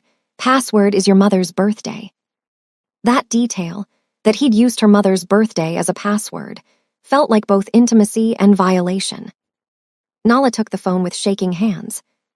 I'll be in the other room if you need me, Hajun said quietly. And Nala, I meant what I said. You won't be able to unknow what's in there. I need to know anyway. He left. Nala opened the folder. Have you ever stood at the edge of something and known, really known, that once you step forward, you can't go back? That's where Nala is right now. She's about to see proof of how close she came to a horrible death. And part of me wants to tell her not to look, to preserve the uncertainty. Because uncertainty leaves room for hope. Hope that maybe Hajun exaggerated, maybe it wasn't that bad, maybe she could have survived another way. But once she sees the truth, that hope dies. And sometimes hope is all that keeps us going, even when it's based on lies. The file was 247 pages long. Nala read every single one. 2 hours later, Hajun heard something crash in the bedroom. He was there in seconds. Nala was on the floor. Hajun's phone shattered against the wall, vomit in the wastebasket beside her, her whole body shaking so violently she looked like she was convulsing. Don't touch me, she gasped when he moved toward her. Don't, I can't. But he knelt beside her anyway, not touching, just there. Breathe, Nala, just breathe. They were going to, she couldn't finish, couldn't say out loud what she'd read. I know. My mother, they had a plan for my mother. I know, Ha-Jun's voice was wrecked. That's why I sent her a security detail she doesn't know about. Why I'm paying for her mortgage, her bills, everything. So she never has to worry about money, never has to put herself in a vulnerable position. Nala looked up at him with red-rimmed eyes. You've been taking care of my mother. For 6 months, since I first learned about the contract. Why didn't you tell me? Because you would have asked questions. I couldn't answer without revealing the threat. And this is what makes this so impossible to process. Because Ha-Jun kidnapped Nala, faked her death, destroyed her life. Those are facts, but he's also been protecting her mother, making sure she's financially secure while she grieves. Those are also facts. So what do you do with that information? How do you hate someone who's simultaneously destroying you and saving the people you love? How do you process that level of moral complexity? You can't. Your brain just breaks trying to hold both truths at the same time. The file said there were 3 suspects, Nala whispered. 3 people close to me who might have commissioned the contract. Yes. My replacement, David something. David Chen, not his real name, we're still trying to identify him. The woman from the coffee shop, Maya. Ha-Jun nodded. Maya Santos, also likely an alias. She disappeared from Seoul the day after your death. And the third, Nala's voice cracked. The third was someone in your organization, someone you trusted. Yes. Who? Ha-Jun's jaw clenched. I can't tell you that yet. Why not? Because if I'm wrong, if I accuse the wrong person, I tip off the real traitor. And then we're both dead. Nala pushed herself up to sitting, leaning against the bed, exhausted. So I'm supposed to just trust that you know what you're doing. Trust the man who kidnapped me. No, Ha-Jun met her eyes. You're supposed to survive long enough for me to prove I'm right, and then we deal with whoever tried to kill you. And then what? I'm still dead, Ha-Jun. There's no coming back from that. I know. So this is my life now. Forever. Hiding. Existing as someone else. Never seeing my mother again. Yes. The honesty was almost worse than a lie would have been. I hate you, Nala said without heat, just fact. I will hate you for the rest of my life. I know that too. They sat in silence, 2 people trapped in a nightmare neither of them knew how to escape. Finally, Nala spoke again. The file mentioned something else, something about why they wanted me dead beyond just the information I had. Ha-Jun went very still. What did it say? It said the contract was commissioned by someone who wanted you to suffer. That killing me quickly would have been inefficient. They wanted you to know what was happening to me, wanted you to feel helpless. Yes. So this wasn't just about me. This was about hurting you through me. Yes. Nala laughed bitterly. I'm collateral damage in someone else's revenge plot. That's what my life has become. You're not collateral damage. Ha-Jun's voice was fierce. You're the target because you matter, because hurting you is the only way to destroy me. And you thought the solution was to fake my death and lock me in a cage. I thought the solution was to make you untouchable. By making me disappear. By making you safe. Do you see what's happening here? They're both right and both wrong simultaneously. Ha-Jun is right that faking Nala's death made her untouchable, can't kill someone who's already dead. But Nala is right that untouchable and safe aren't the same thing when untouchable means erased from existence. These are 2 truths that can't coexist. And yet they're both living in the reality where both are true. No wonder they're both drowning. Nala stood up slowly, every movement exhausted. I need to sleep, real sleep, not nightmares. I can have a doctor prescribe something. No, her voice was sharp. No drugs, I wake up on my own terms from now on. Ha-Jun nodded, understanding what she wasn't saying. She'd woken up drugged once. She'd never let him do that again. Okay, no drugs. He turned to leave. Ha-Jun. He stopped. The file said you've been investigating for 6 months. That means you've known someone in your organization wanted me dead for half a year. Yes. And you still don't know who. I have my suspicions, but I can't move until I'm certain. Nala's voice dropped to something dangerous. Then you better figure it out soon, because when you do, I want to be there when you confront them. I want to see the face of the person who tried to turn me into a torture victim. Hajun turned around slowly. Nala, I'm not asking permission. I'm telling you. You want me to accept this prison? You want me to stop fighting you every single day? Then you give me that. You give me the person who did this. And then what? You kill them.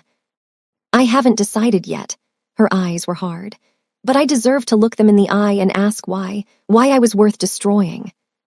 Hajun studied her for a long moment, seeing something shift in her, something hardening. Okay, he said quietly.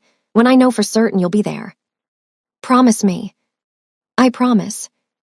He left, and Nala stood in the middle of her prison, feeling something she hadn't felt since waking up in Shanghai. Purpose. Someone had tried to kill her. Someone had put a contract on her life that involved 3 days of systematic torture. Someone had wanted her to suffer. And she was going to find out who. This is the moment Nala stops being just a victim. This is when she starts becoming something else, something harder, angrier, more dangerous. And I don't know if that's empowerment or just another form of trauma. Is seeking revenge against the person who tried to kill you justice? Or is it just letting the violence reshape you into someone you never wanted to be? I don't have an answer. But I know this. Nala is changing. The woman who walked out of Hajun's office 2 weeks ago wouldn't have said those words. But this woman, the one who's read 247 pages describing her own planned torture, she's different. And I'm not sure if that's survival or destruction. Hajun brought her files. Not just about the contract, about everything. His entire operation, his associates, his enemies, his allies. If you're going to help find the traitor, he said, spreading documents across the dining table, you need to understand the full picture. Nala looked at the mountain of information. You're trusting me with this. You already know enough to destroy me. A few more files won't change that. She picked up the first folder. Financial records, shell corporations, money moving through channels designed to be untraceable. Walk me through it, she said. Everything, start from the beginning. So Hajun did. For 3 days, they sat at that table. He explained the structure of his organization, the legitimate businesses that fronted for less legitimate ones, the partnerships that were really protection rackets, the investments that were actually money laundering. Nala took notes, asked questions, started seeing the patterns. Here, she said on the 3rd day, pointing to a transaction from 8 months ago. This doesn't fit. Hajun leaned over to look. What do you mean? Every other transaction in this series goes through the same 3 shell corporations. But this one diverts through a 4th company I haven't seen anywhere else in your records. That's... Hajun pulled up his laptop, cross-referenced the transaction. His face went pale. That's the account that paid for the contract. Nala's heart hammered. Can you trace who authorized it? It would have required C-level approval. That's only 4 people. You, obviously. Me, Minho, my CFO, Jaiwoo, my former fiancé, and... He stopped. And who? Sungmin, my head of security. 3 suspects in Hajun's organization, 3 suspects connected to Nala personally. 6 possible traitors total.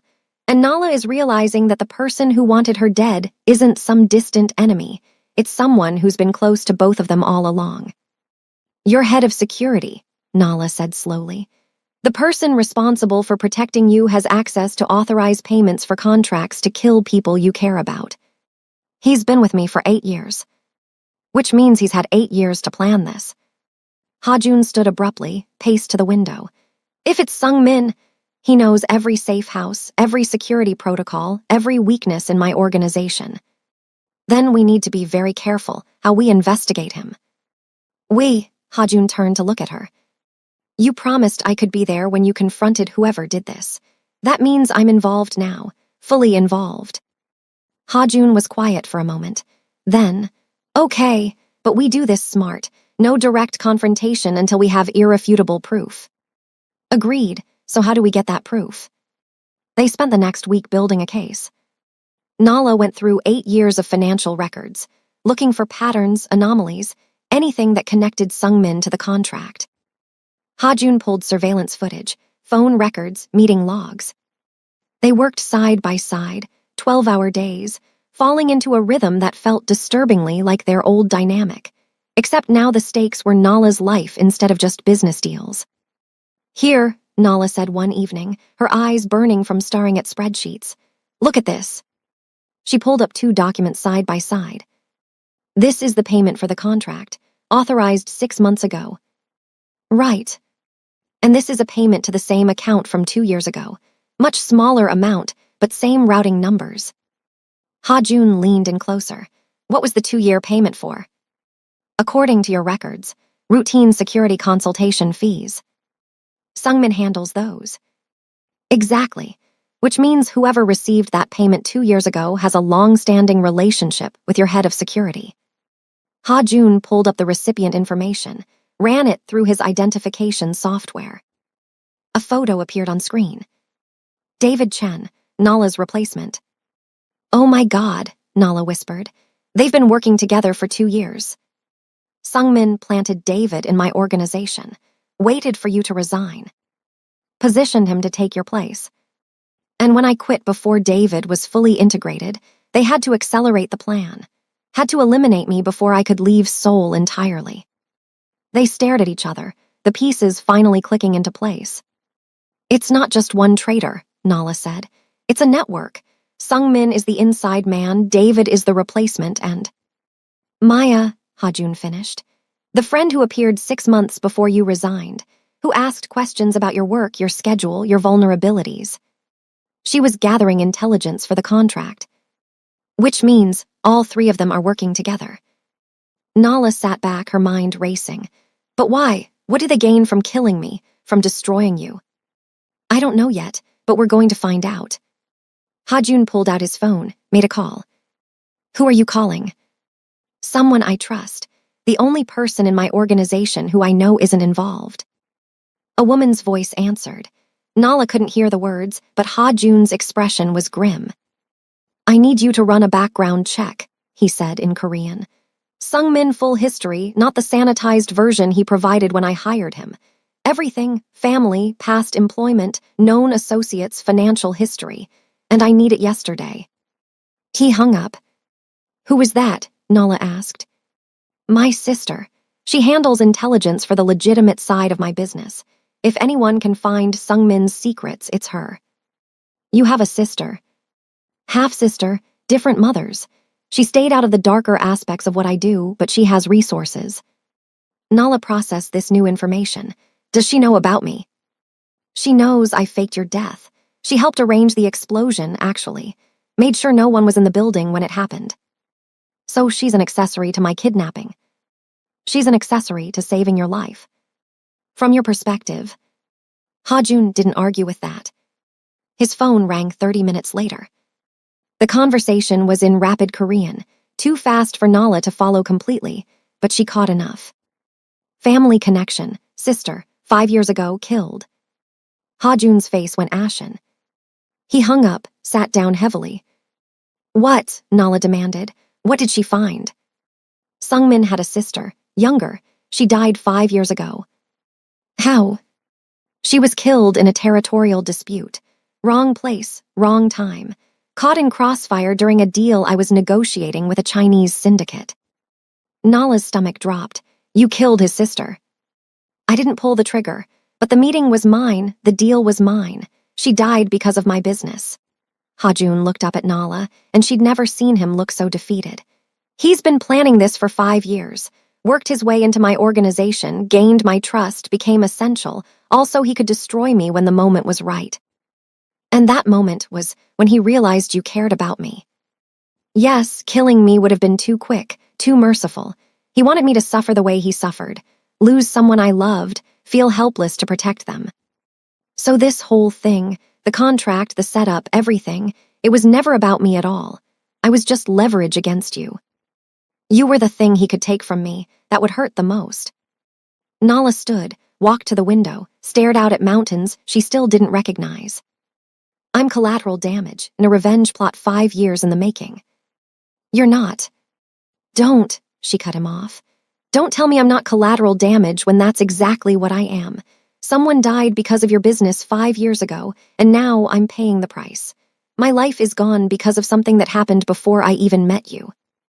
Ha-jun stood, moved toward her, stopped when she held up a hand.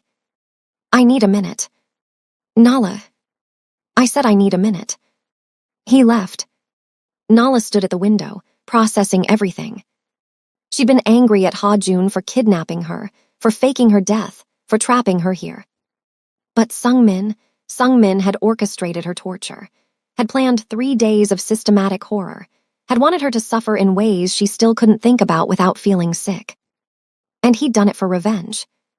Revenge for a sister's death that Ha-jun caused, which made Ha-jun both her savior and the reason she needed saving in the first place.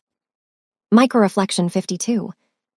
The moral complexity of this situation is staggering. Ha-jun's business killed Sungmin's sister. Sungmin retaliated by targeting Nala. Ha-jun saved Nala by destroying her life. Who's the victim here? Who's the villain? The answer is everyone. They're all victims of a cycle of violence that started long before Nala entered the picture. That night, Nala couldn't sleep. She found Ha-jun on the balcony at 2 a.m., staring at nothing. Tell me about her, Nala said. Sungmin's sister. Ha-jun didn't look at her. Her name was Sung-hee. She was 23, kindergarten teacher, had nothing to do with my world. What happened? The Chinese syndicate and I were negotiating territory rights. The meeting was supposed to be in an empty warehouse, but Sung-hee's kindergarten class was on a field trip nearby, and she went into the warehouse looking for a bathroom. He paused. The shooting started. She was caught in the crossfire, dead before the ambulance arrived. And Sungmin. He was already working for me, had been for 3 years. I went to the hospital, paid for everything, apologized, set up a fund for her son. She had a son. Nephew. She was raising him after her brother-in-law died. Kid was 6 years old, lost his father and then his aunt within 2 years. Nala felt her chest tighten. Where is he now? I've been paying for his schooling, his living expenses. Sungmin never said a word about it, never showed any resentment, just kept working for me, kept being loyal, kept being perfect. While planning your destruction. Yes. They stood in silence. Finally, Nala asked the question that had been building since this revelation. Do you blame him for wanting revenge? Ha-jun turned to look at her, surprised. What? His sister died because of your business. You said yourself you were responsible. So do you blame him for wanting you to suffer the way he suffered? Ha-jun stopped, considered. No, I don't blame him for wanting revenge. I blame him for targeting you instead of me. But that's the point, isn't it? Killing you would have been too easy. He wanted you to live with loss the way he lives with it every day. That doesn't justify what he planned to do to you. I'm not saying it justifies it. I'm asking if you understand it. Ha-jun was quiet for a long moment. Yes, he finally said. I understand it, which is why I can't kill him when we confront him. Nala's eyes widened. What? If I kill Sungmin, his nephew loses another family member. That kid has already lost his father and his aunt because of me.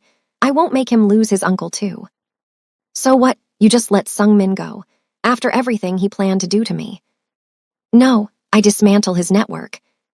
Make sure he can never hurt anyone again, and then I send him somewhere far away where he can still support his nephew.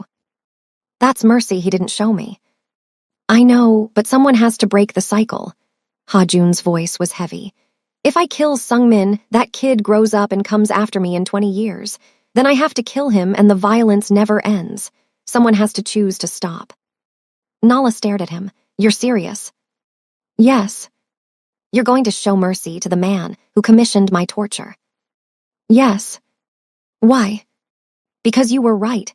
I'm responsible for Sung-hee's death, which makes me responsible for everything that came after. The revenge, the contract, your suffering, all of it traces back to my choices. He looked at her. I can't undo those choices, but I can choose not to create another orphan. I want to meet him, Nala said suddenly. Sungmin. No, the nephew, the kid who lost everything because of the violence in your world. Ha-jun's expression shifted to something like pain. You can't. Why not? Because you're dead, Nala. His voice was flat, stating an unbearable fact. Dead people don't meet children in soul. Dead people don't exist. The reality hit her like a physical blow. She'd been so focused on the investigation, on finding the traitor, on having purpose, that she'd forgotten for a moment. She was a ghost.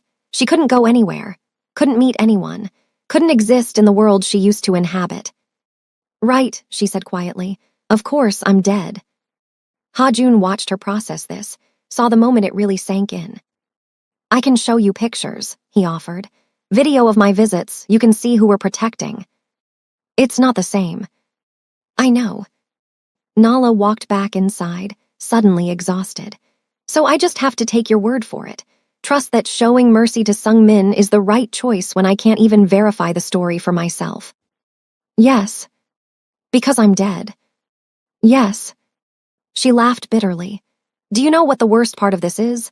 It's not the imprisonment. It's not even the fear. It's the helplessness. I can't do anything. Can't verify anything. Can't meet anyone. Can't make my own choices. I'm completely dependent on you for every piece of information, every decision, every tiny scrap of agency. I know. Stop saying that, Nala's voice rose. Stop saying I know like acknowledging my suffering makes it better. What do you want me to say? I want you to admit that you made me helpless, that you took a competent, independent woman and turned her into someone who can't even leave this apartment without your permission. Ha-Jun's jaw tightened. I admit it. Every day I live with what I did to you, but I don't know how to fix it, Nala. I don't know how to give you agency back when the world thinks you're dead. Then maybe you shouldn't have killed me. The words hung between them, sharp and final. Ha-Jun stood. I'm going back to Seoul tomorrow. I need to arrange the confrontation with Sung-min. I'll be gone for 3 days. Fine. There's food in the kitchen. The Wi-Fi is still blocked, but you can watch streaming services. I've left cash in the drawer if you need. I don't need anything from you. He paused at the door. There's a phone in the safe. Emergency only. The code is your employee ID number from my office. Nala looked up sharply. A phone with service. Yes, it can only call one number, mine. But if something happens, if you need help, you use it. Why are you telling me this? Because I need you to know you're not completely powerless. If there's an emergency, you can reach me. He left before she could respond. Nala sat in the silence of her prison, processing everything. Then she went to the safe. Punched in the code, her old employee ID that she'd memorized 3 years ago. The safe opened. Inside was a phone, a plain, simple phone with one contact saved, Ha-Jun. She picked it up, stared at it. One call, that was her agency. One call to the man who'd imprisoned her. She put the phone back and closed the safe. The illusion of choice is sometimes crueler than no choice at all. Ha-Jun gave Nala a phone, but it only connects to him. Gave her emergency access, but only to her captor. It's control dressed up as care. Ha-Jun returned from Seoul 4 days later, not 3. Nala had spent those 4 days reading every file he'd left, cross-referencing information, building her own understanding of his organization. When he walked in, she was waiting at the dining table with her notes spread out. You're back, she said without looking up. We have a problem. That made her look up. What kind of problem? Sung-min knows. We're investigating him. Nala's blood ran cold. How? Someone in my sister's office tipped him off. We have a second leak. So what does that mean? Ha-Jun sat down heavily. It means Sung-min has disappeared, went underground, took David, Chen, and Maya with him. So we lost them. For now, but there's something else. He pulled out his laptop, turned it toward her. Sung-min left a message for you. On the screen was a video file. Nala's hand trembled as she clicked play. Sung-min's face appeared. Older than she expected, mid-40s, graying at the temples, eyes that looked tired and sad rather than angry. Miss Washington, he said in perfect English. By now you know who I am and what I planned for you. I want you to understand something. This was never personal. You seem like a good person. You didn't deserve what I had planned. He paused. But Ha-Jun deserved to lose you. The way I lost my sister. The way my nephew lost his aunt. The way dozens of families have lost people because of his business. Another pause. He killed you to save you, which means he finally understands what it feels like to destroy something you love. That was always the point, not your suffering, his. Sung-min leaned closer to the camera. You're probably wondering if I'll try again, if I'll find you wherever he's hidden you. The answer is no. I accomplished what I set out to do. Ha-jun is living with the guilt of your death every day. That's enough for me. He smiled sadly. Live well, Miss Washington. You're free of him now, free of his world. Use that freedom better than I used mine. The video ended. Nala stared at the blank screen, her mind reeling. He thinks I'm free, she finally said. He thinks you chose this, chose to disappear, to start over away from me. He doesn't know you're keeping me here. No. Nala laughed bitterly. So Sung-min thinks his revenge worked, thinks you lost me, thinks you're suffering. Meanwhile, I'm the one who lost everything, and you, she stopped. What are you getting out of this, Ha-jun? If everyone thinks I'm dead, if Sung-min got his revenge, if the threat is over, why am I still here? Ha-jun was quiet for a long moment. Because I can't let you go. The threat is over. Sung-min isn't coming after me. You said so yourself. There are other threats, other people who might. Stop lying. Nala's voice was hard. The contract is void. The revenge is complete. I could disappear with a new identity tomorrow and no one would look for me. So why am I still in this apartment? Ha-jun met her eyes, and for the first time, he looked genuinely guilty. Because letting you go means never seeing you again, and I'm too selfish to do that. The admission hung in the air between them. So this isn't about my safety anymore, Nala said slowly. This is about your feelings. It was always about my feelings. I just convinced myself it was about your safety. You're keeping me prisoner because you can't handle losing me. Yes. The honesty was devastating. That's sick, Ha-jun. I know. That's not love, that's obsession. I know that too. Nala stood, paced, her mind racing through options, possibilities, escape routes. What if I promised to stay in contact? What if you gave me a new identity and let me go, and I called you once a month, once a week even? You'd disappear the first chance you got, and you'd be right too. So you're just going to keep me here forever, keep me locked up because you're too broken to let me go. Yes, Ha-jun's voice cracked, until I figure out how to be the kind of man who can. This is the moment the tragedy crystallizes. Ha-jun knows what he's doing is wrong. He's self-aware enough to understand his own sickness, but he's not strong enough to change it. And that makes it worse, somehow. Because at least if he thought he was justified, Nala could hate him cleanly. But this is a man admitting he's destroying her for purely selfish reasons and doing it anyway. Nala walked to her room and locked the door. For 3 days, she didn't speak to him. For 3 days, she planned. And on the 4th day, she tried to escape. Nala had been watching the patterns for 2 weeks. Ha-jun left for Seoul every Monday and Thursday, gone for exactly 8 hours. He'd return with groceries, files, updates on the investigation that no longer mattered because Sung-min had disappeared. The security system had a 30-second delay when Ha-jun opened the front door. 30 seconds while it recognized his biometrics and disarmed. 30 seconds was enough. On Thursday morning, Nala pretended to be asleep when Ha-jun checked on her before leaving. She heard the door close, heard his car start in the driveway below. She waited 5 minutes to be sure. Then she moved. She'd spent 2 weeks loosening the window frame in the bathroom, the one room Ha-jun never entered, giving her privacy at least in that. Small movements every day, patient, methodical. The window popped open. 3 stories up, no fire escape, but there was a drainage pipe and a narrow ledge. Nala had climbed worse in her college rock climbing days. She squeezed through the window, gripped the pipe, started descending. Her hands were shaking. Her heart hammered so hard she thought it might burst. Don't look down, just move, one hand at a time. Halfway down, the pipe shifted. Nala froze, pressed against the building, barely breathing. The pipe held. She kept going. Her feet hit the ground, and for the first time in 3 weeks, she was outside. The property was surrounded by forest, mountains in the distance. No other buildings visible. Nala ran. She had no phone, no money, no idea where she was. But she ran anyway because staying was death and running was at least a chance. The forest was thick, branches whipping her face, roots threatening to trip her with every step. She ran for 20 minutes before she heard it. A helicopter. Of course Hajun has tracking. Of course he has fail-safes. Men like him don't leave anything to chance. But Nala had to try anyway, because trying meant she still had fight left in her. That's what survival looks like, not success, just refusal to give up. The helicopter circled overhead, searchlight cutting through the trees even though it was midday. Nala kept running, lungs burning, legs screaming. She burst out of the forest onto a road.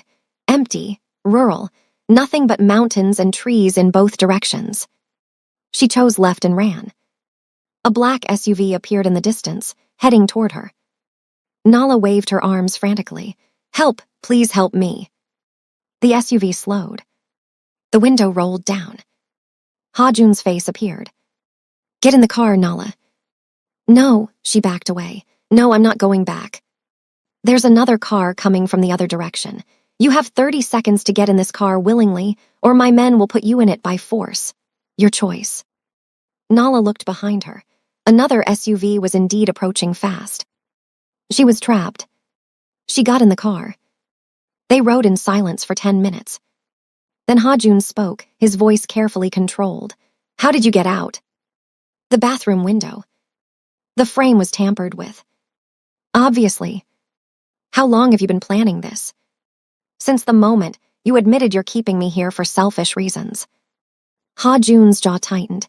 "You could have been hurt, that pipe could have given way, you could have fallen. Better to die trying to escape than live as your prisoner." He pulled the car over abruptly, turned to face her. "You mean that?" "Yes." "You'd rather die than stay with me?" "Yes." Something in Hajun's expression cracked. Not anger, something deeper, something that looked like despair. "I can't let you die, Nala. I can't exist in a world where you don't. Then you're going to have to live in a world where I hate you, because that's what you've chosen." They stared at each other, two people trapped in an impossible situation, neither knew how to escape. Finally, Hajun spoke. "When we get back to the house, you'll find your bathroom window has been replaced with reinforced glass. All windows have. The entire property is now monitored by motion sensors. If you step outside without me, I'll know within seconds." "So you're making the cage smaller." "I'm making it safer." "It's the same thing." "I know." They drove back in silence. That night, Nala stood in the shower until the water ran cold. She'd failed. She'd tried to escape and failed, and now her prison was even smaller than before. The escape attempt changed things between them. Not better, not worse, just different. Hajun stopped pretending this was temporary. Stopped talking about when it's safe, or once we resolve this.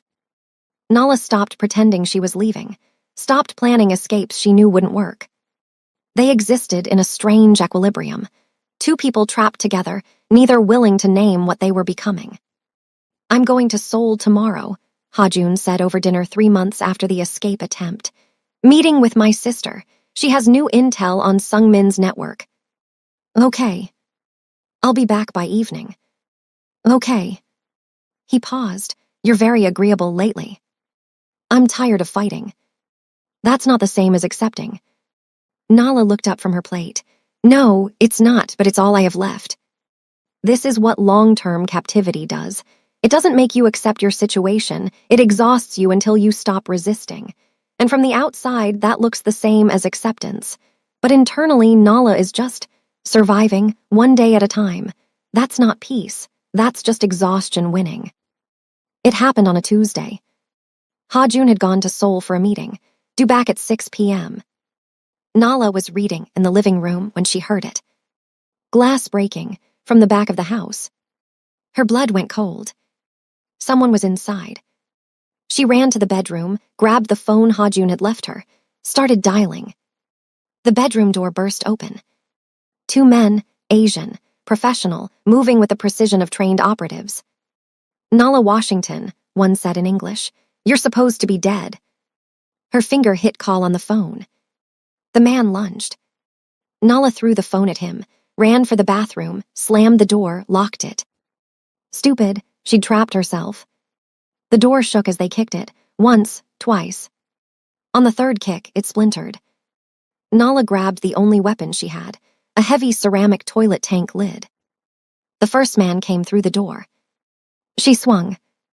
The lid connected with his skull with a sickening crack. He dropped. The second man grabbed her from behind, arm around her throat, cutting off air. Sungmin sends his regards, he hissed in her ear. Turns out you weren't as dead as everyone thought. Nala's vision started to blur. She was going to pass out, going to die. Her hand found the broken ceramic, a sharp shard where the lid had cracked. She drove it backward into his thigh. He screamed, loosened his grip. Nala twisted, brought the shard up, aimed for center mass like some survival instinct she didn't know she had. The ceramic pierced his throat. Blood, so much blood. He fell, gurgling, hands at his throat, eyes wide with shock. Nala stumbled back, covered in blood that wasn't hers, watching him die. The first man was still unconscious. She could see his chest rising and falling, alive. But the second man, she'd killed him. She'd actually killed someone. Nala collapsed against the wall, shaking so violently she thought she might come apart. There's no way to prepare for taking a human life. Your brain doesn't have a framework for it. And the thing that breaks you isn't the violence itself. It's the moment after when you realize you're capable of it. That changes you. Forever. She was still sitting there, drenched in blood, when Ha-jun burst through the door 20 minutes later. He took in the scene instantly. The dead man, the unconscious one, Nala covered in blood. Are you hurt? His voice was sharp, controlled. Nala couldn't speak, just shook her head. Ha-jun pulled out his phone, made a call in rapid Korean. Then he knelt in front of Nala, carefully not touching her. Nala, look at me. She did. You did what you had to do. You survived. That's all that matters. I killed him, her voice came out broken. I killed someone. Yes, and if you hadn't, you'd be dead right now. I can't. Breathe, just breathe. My people are on their way, they'll clean this up. Clean up, there's a dead body. This is my world, Nala. I know how to handle dead bodies. The matter-of-fact way he said it should have horrified her. Instead, it was almost comforting. At least someone knew what to do, because she certainly didn't. Ha-jun's team arrived within the hour. Professional. Efficient. They took the body, revived the unconscious man long enough to question him, then took him too. Nala never asked what happened to him, didn't want to know. By the time they left, the bathroom looked like nothing had happened. But Nala's hands were still shaking. Ha-jun ran her a bath, left clean clothes on the counter, then disappeared to give her privacy. Nala sat in the hot water, watching blood swirl down the drain, and realized something that made her stomach turn.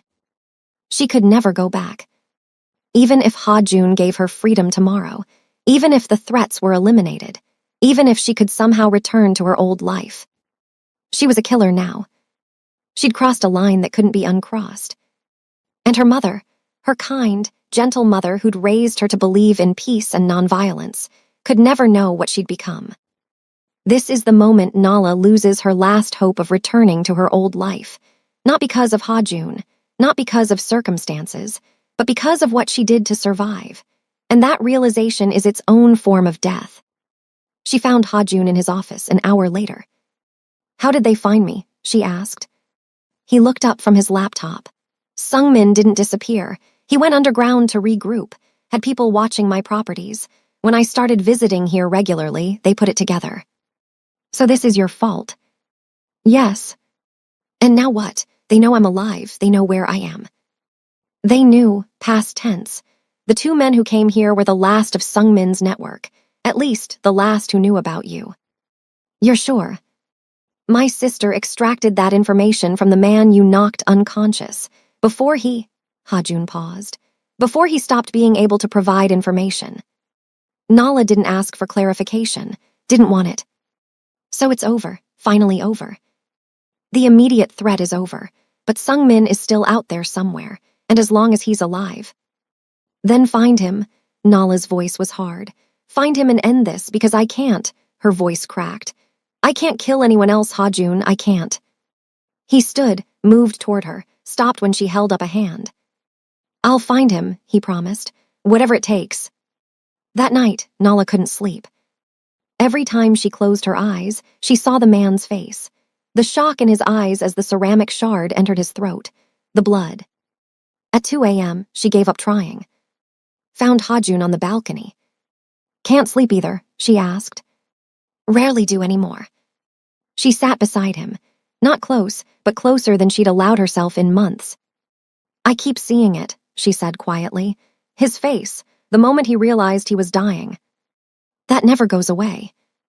You sound like you know from experience. I've killed 17 people personally, more by proxy. The faces don't fade, Nala, you just learn to live with them. How? Hajun was quiet for a long moment. You accept that you're not the person you were before. That survival required you to become someone different, someone harder, and you decide whether that person is worth being. And is he, are we worth it? I don't know, but we're alive. That has to count for something. They sat in silence, two people who'd both crossed lines they couldn't uncross, trying to figure out if survival was the same thing as living. I can never go back to my mother, Nala said finally. Even if you found a way to bring me back from the dead, even if it was somehow safe, I can't look her in the eye knowing what I've become. I know. So I'm staying here, not because you're keeping me prisoner, but because there's nowhere else for me to go. Hajun turned to look at her. That's not acceptance. No, it's resignation, but it's all I have. I'm sorry. I know you are. That doesn't change anything. I know that too. And this is how captivity becomes permanent, not through locked doors, but through who you become while trapped. Nala killed to survive, and that act destroyed her last hope of returning to her old life. Now she stays not because Hajun won't let her go, but because she has nowhere to go. That's the cruelest prison of all. Week 3, Nala started researching. She had internet now, full access. Hajun had unlocked everything after the attack, realizing that isolation wasn't protection, it was just torture. She looked up her own death. Found the news articles, the obituaries, the closed casket funeral her mother had held. There were photos. Her mother, aged 10 years and 6 months, standing by a grave that held nothing but a weighted box. Nala stared at the photos until her eyes burned. She'd done this. Or rather, Hajun had done this, but she was complicit now. She'd chosen to stay dead, chosen to let her mother grieve rather than risk exposure. Some choices aren't really choices. They're just the least terrible option among terrible options. She closed the browser and didn't look again. Week 5, Hajun came back. Nala heard the car in the driveway, watched him walk up to the house. He looked exhausted, thinner, like he'd been living on coffee and vengeance. Did you find him? She asked when he walked in. Yes. And he's dead. Nala absorbed this. How? Does it matter? Yes. Hajun set down his bag, poured himself a drink. I found him in Busan, living under a new identity, working as a fucking accountant if you can believe it. And you just killed him. I confronted him first, asked him if he regretted what he'd planned for you. What did he say? He said he regretted that it didn't work, that you surviving meant I didn't suffer enough. Nala's chest tightened. So you killed him? Yes, quickly, painlessly, more mercy than he deserved. What about his nephew, the kid? Hajun's expression shifted to something pained. I set up a trust, anonymous. He'll never know it came from me. He'll never know his uncle tried to torture someone. He'll just grow up with financial security. Blood money. Better than no money. They stood in silence. Is it over? Nala finally asked. Really over this time? Yes, Sung Min's network is dismantled. David Chen and Maya Santos are in the wind, but they're cut off from resources. They're not coming after you. So I'm safe. Yes. And still dead. Yes. Nala walked to the window, looked out at mountains she'd memorized over 6 months of captivity. What happens now? she asked quietly. Ha-jun came to stand beside her, not touching, just present. That's up to you. Is it, really? Yes, the threats are gone. You're safe.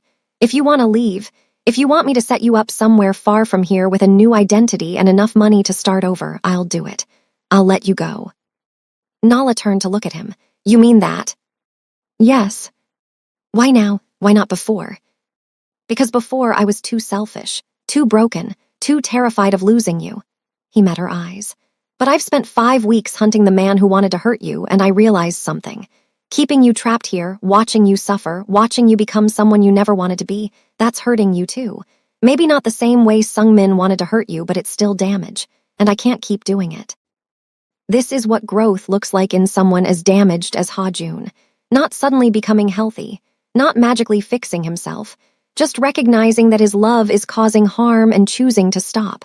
That's not redemption, but it's something. So I can leave, Nala said. Just like that, walk away and never see you again. Yes. And you won't track me, won't send people to check on me, won't show up in whatever city I choose. No, if you leave, you're free, completely free. Nala turned back to the window. Freedom, the thing she'd wanted desperately 6 months ago, the thing she'd tried to escape for, the thing she'd dreamed about every single day. And now it was being offered, and all she felt was empty. I killed someone, she said quietly. 5 weeks ago, I killed a man with a piece of ceramic because he was trying to kill me. And you know what the worst part is? What? I don't regret it. I'm traumatized by it. I have nightmares about it, but I don't regret it because he was going to kill me and I chose to live. She turned to face Ha-jun. And that means I'm not the woman I was when I worked for you. I'm not even the woman I was when you kidnapped me. I'm someone different now, someone harder, someone who kills to survive. Nala. My mother wouldn't recognize me. My old friends wouldn't recognize me. Hell, I don't recognize me. Her voice cracked. So where would I even go? Back to America? To what? I'm legally dead. I have no identity, no history, no life to return to. You could build a new one. As who? Mina Chen, the woman who appeared out of nowhere with a fake past, living on money I can't explain in a life I didn't choose. She shook her head. That's not freedom, Ha-jun. That's just a different cage. Then what do you want? Nala looked at him. This man who'd destroyed her life to save it, who'd killed for her, who'd offered her freedom even though it would destroy him.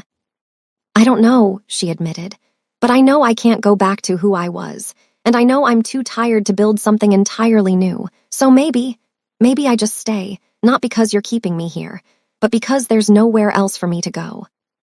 Ha-jun's expression was unreadable. That's not the same as accepting this life. No, it's not, but it's honest. She moved closer to him. You asked me once what I felt, if I felt this pull between us, and I said yes. I hated myself for it, but yes. And now? Now I've killed someone. Now I've become someone my mother wouldn't recognize. Now I'm legally dead with no way back. She looked up at him. And the only person in the world who knows the truth about me, all of it, the good and the broken and the murderous, is you. Nala. I'm not saying I forgive you. I'm not saying this is love. I'm just saying, she took a breath. I'm saying I'm staying, not because I have to, but because staying with the person who knows the worst of you is easier than pretending to be someone else for the rest of your life. This isn't a happy ending. This isn't even a good ending. This is two broken people choosing each other not because it's right, but because all their other options are worse. That's not romance. That's trauma bonding. But maybe, when you're this deep in darkness, that's the only kind of connection possible.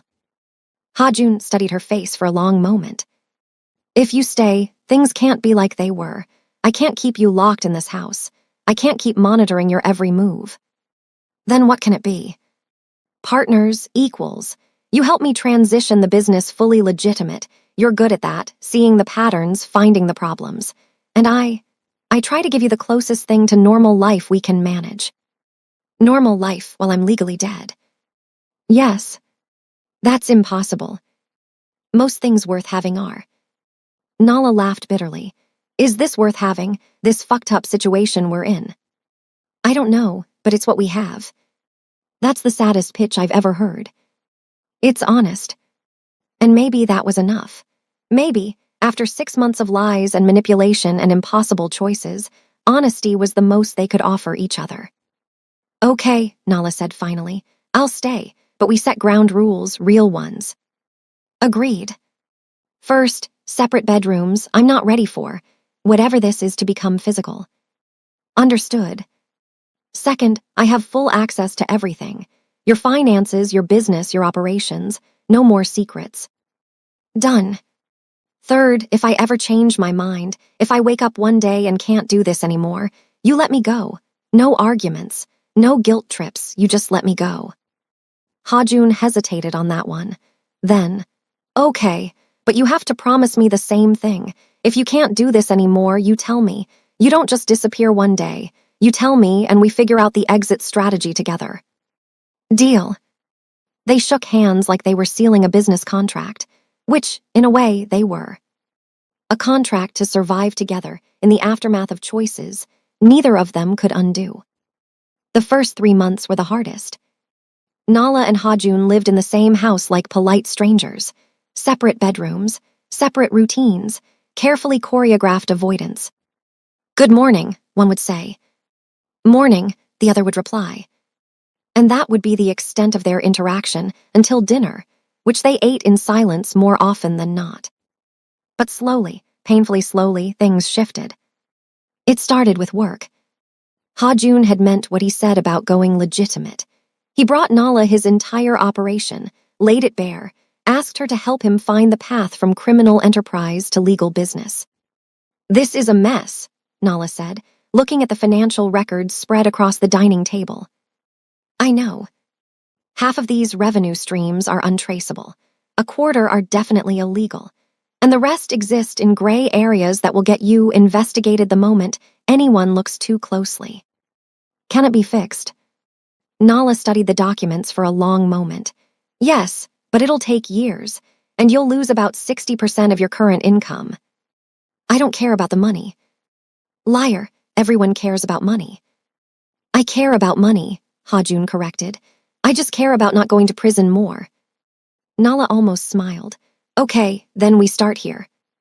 She pointed to a shell corporation, buried in the organizational structure. This company doesn't do anything except move money. We dissolve it, reroute the legitimate funds through proper channels, and cut ties with everything else. That'll alert people that I'm changing strategies. Good, let them be alerted. Let them know you're going clean. The ones who stay are the ones you can trust. The ones who leave were always going to betray you eventually. Hajun looked at her with something like admiration. You're good at this. I have an MBA and 3 years of watching you destroy people's lives. I learned some things. They worked like that for weeks. Nala identifying problems, Hajun implementing solutions. It was easier than dealing with their personal situation. Easier than acknowledging what they were becoming to each other. Work became their safe space.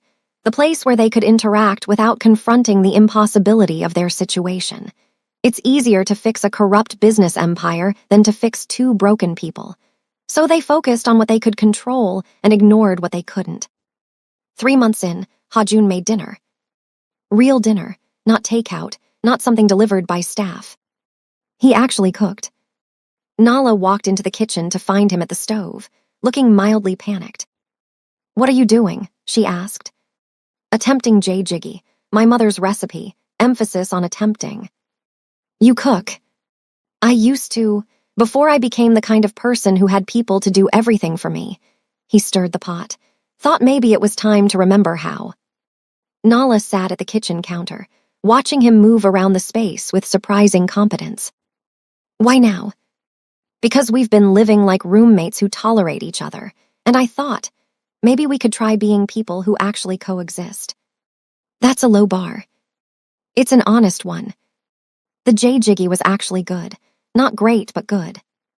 They ate at the kitchen counter instead of the formal dining table.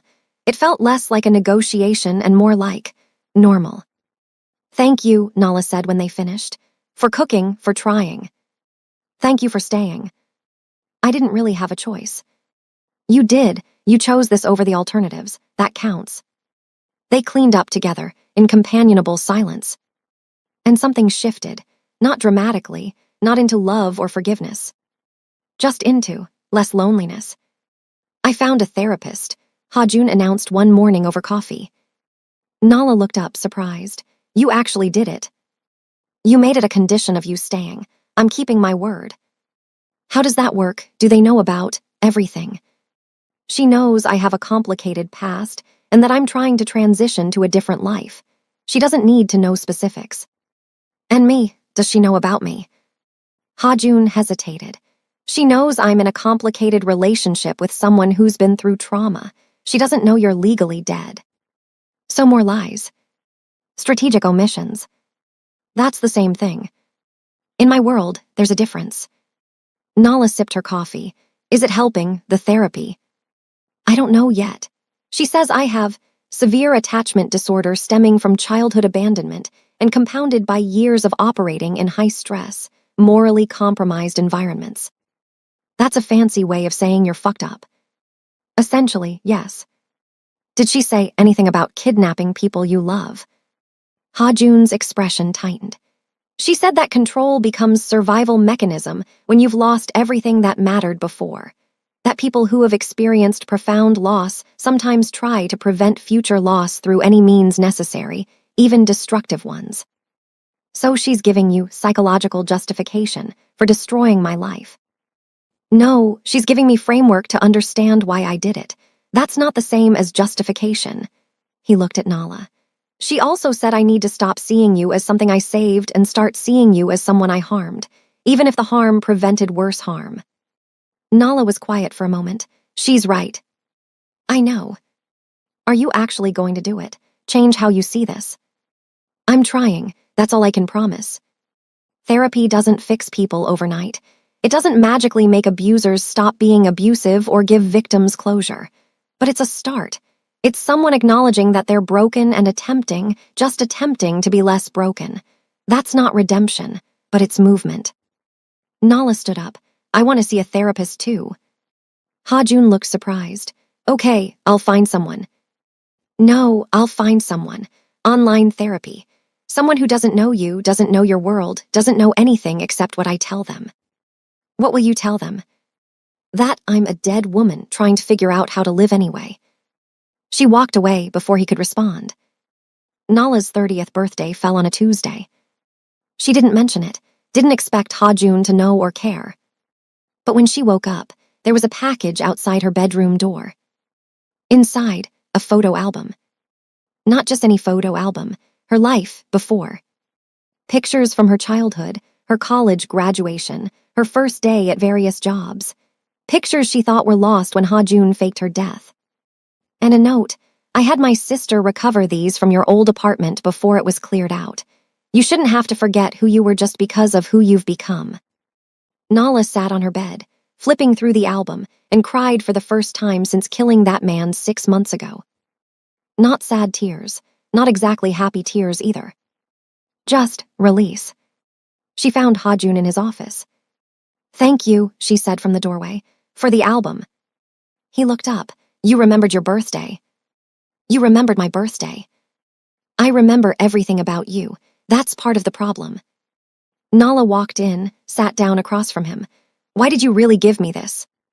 Because you said you didn't know who you were anymore. I thought, maybe remembering who you were could help you figure out who you're becoming. And who am I becoming? Ha-jun studied her face.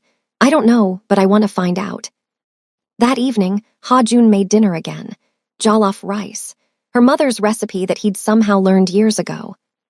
They ate, and for the first time since Nala had died, she actually laughed. Just once, at something stupid Ha-jun said about his terrible cooking skills. But it was real laughter. And they both noticed. We're going to be okay, Ha-jun said quietly. Eventually, maybe not normal, maybe not healthy, but okay. That's still a low bar. It's progress. And maybe it was. 1 year after the attack that had killed a man by Nala's hand, they finally talked about it. Really talked about it. They were on the balcony, late night, the pattern they'd fallen into when words came easier in darkness. I still see his face, Nala said. The man I killed, every night when I close my eyes. Does it get better? A little, My therapist says trauma fades but doesn't disappear. You just learn to carry it differently. Ha-jun was quiet for a moment. I'm sorry you had to do that. Kill someone, become someone capable of that. Are you really sorry? Yes, but I'm also grateful you survived. Those two feelings exist simultaneously, and I don't know how to reconcile them. Nala turned to look at him. Do you regret it? All of it? Faking my death, bringing me here, keeping me when you should have let me go. Ha-jun didn't answer immediately. Then, I regret the pain I caused you. I regret that you had to kill someone. I regret that your mother thinks you're dead. I regret that you lost the life you were building. But I don't regret that you're alive. And I don't regret that you're here. Which makes me a selfish monster who's glad he destroyed someone he loves if it meant keeping them. That's the most honest thing you've ever said to me. You've earned honesty. They sat in silence. Finally, Nala spoke. I don't forgive you. I don't know if I ever will. I know. But I don't hate you anymore either. I don't know what I feel. It's somewhere between resentment and understanding, between anger and acceptance, between wanting to leave and choosing to stay. Yes. Ha-jun reached out slowly, giving her time to pull away. She didn't. His hand covered hers on the railing. That's enough, he said quietly. That's more than I deserve. They stood like that, hands touching, two broken people who destroyed each other and somehow found a way to coexist in the rubble. This isn't love, not yet, maybe not ever, but it's something. Connection forged in trauma, understanding built on shared darkness. It's not healthy. It's not what either of them would have chosen in a different life, but it's what they have. And sometimes survival means accepting what you have instead of mourning what you lost. It happened on a random Thursday. They were working late on Ha-jun's business transition, numbers and projections and legal frameworks. Nala found an error in the calculations, and Ha-jun leaned over to look at her screen. Closer than they usually allowed. She could smell his cologne, feel the warmth of him. Here, she said, pointing. This number doesn't account for the international tax implications. You're right, good catch. He should have moved away then. He didn't. Neither did she. Nala, he said quietly. Don't. Don't what? Don't ask me something I'm not ready to answer. I'm not asking anything, I'm just here. She turned to look at him, really look at him. This man who'd saved her and destroyed her in equal measure, who'd given her nightmares and also given her purpose, who'd taken everything and somehow given her something too. I don't know what this is, she whispered, what we are. We don't have to define it. Everything in my life has been defined by you, my death, my imprisonment, my survival. I need this, whatever this is, to be something I choose. Then choose it or don't. I'll accept either one. Nala studied his face, saw the exhaustion, the guilt, the hope he was trying to hide. She kissed him. Not passionate, not desperate. Just contact, a decision made, a line crossed. When she pulled back, Ha-jun's eyes were closed. Was that a choice, he asked quietly, or an accident? I don't have accidents anymore. Everything I do now is deliberate. He opened his eyes. And what exactly did you just choose? I don't know yet, but I guess we'll find out. That night, Ha-jun still slept in his room. Nala still slept in hers. But something had changed. They'd chosen to be more than prisoners and jailer. More than survivors of the same trauma. They'd chosen to see where this impossible thing between them could go. Is this Stockholm Syndrome? Trauma bonding? Two broken people confusing shared damage for connection? Maybe, probably. But at a certain point, labels stop mattering. What matters is that Nala made a choice, maybe the first real choice she'd made since Ha-jun destroyed her life. And that choice was to stop running from what they were becoming. That's not redemption. That's not healing. That's just two people deciding that damaged connection is better than none at all. They became lovers slowly, carefully, like two people handling something fragile that might shatter. Ha-jun never pushed, never demanded. Nala set the pace, and he followed. Some nights she'd come to his room, other nights she'd stay in hers. He never asked why, never questioned the inconsistency. I'm allowed to be inconsistent, she told him once. You destroyed my life. The least you can do is accept my contradictions. I accept everything about you, he replied. The parts that love me and the parts that still hate me. Good, because both exist, simultaneously, forever. I know. They worked during the day, transforming his empire piece by piece. Nala was good at it, better than good. She could see patterns, solutions, ways to make legitimate what had been built on blood. At night, they existed in their strange equilibrium, sometimes touching, sometimes distant, always honest about the impossibility of what they were. This is what trauma bonding looks like when it evolves. Not healing, they're both still broken, but adaptation. Learning to survive together instead of despite each other. It's not healthy, but it's functional. And sometimes that's all you can ask for. Nala's breaking point came on her mother's birthday. She'd been watching from afar for 3 years. Ha-Jun had given her access to surveillance, not close enough to be detected, but close enough to see. Her mother had aged, gray hair now, deep lines around her eyes. She lived alone in the same house, kept Nala's room exactly as it had been. A shrine to a dead daughter. That night, Nala couldn't sleep, couldn't breathe. She found Ha-Jun in his office at 2 a.m. I need you to tell her, Nala said. He looked up. Tell her what? That I'm alive. You don't have to tell her where I am, just let her know I didn't die in pain, that I'm okay, that I think about her every day. Nala, we can't. I'm not asking, her voice cracked. I'm begging. I've watched her grieve for 3 years. I've watched her sit at my grave every Sunday. I've watched her turn into a ghost because she thinks I'm dead. Please, you owe me this. Ha-Jun stood, moved toward her. If I tell her you're alive, she'll want to see you. Then tell her she can't. Tell her it's not safe. Tell her whatever you need to tell her, but let her know I'm alive. And when she asks why you haven't contacted her yourself, tell her the truth. Tears streamed down Nala's face. Tell her I'm not the daughter she raised anymore. Tell her I've done things she wouldn't forgive. Tell her I'm keeping my distance to protect her from what I've become. Ha-Jun pulled her close. She collapsed against him, sobbing in a way she hadn't since the night she killed a man. Okay, he said quietly. I'll tell her. But Nala, once she knows you're alive, there's no taking it back. She'll grieve differently. She'll wait for you to come home, and you never will. I know, but at least she won't be mourning a corpse. She'll be mourning a choice. That's different. Is it? It has to be. Ha-Jun sent someone he trusted. Not himself, too dangerous, but someone who could deliver the message with the weight it deserved. The message was simple. Your daughter is alive. She can't come home. She thinks of you every day. She loves you. She's sorry. Nala watched the surveillance footage of her mother receiving the news. Watched her collapse. Watched her cry, not grief tears, but something more complicated. Relief mixed with anguish. Joy mixed with abandonment.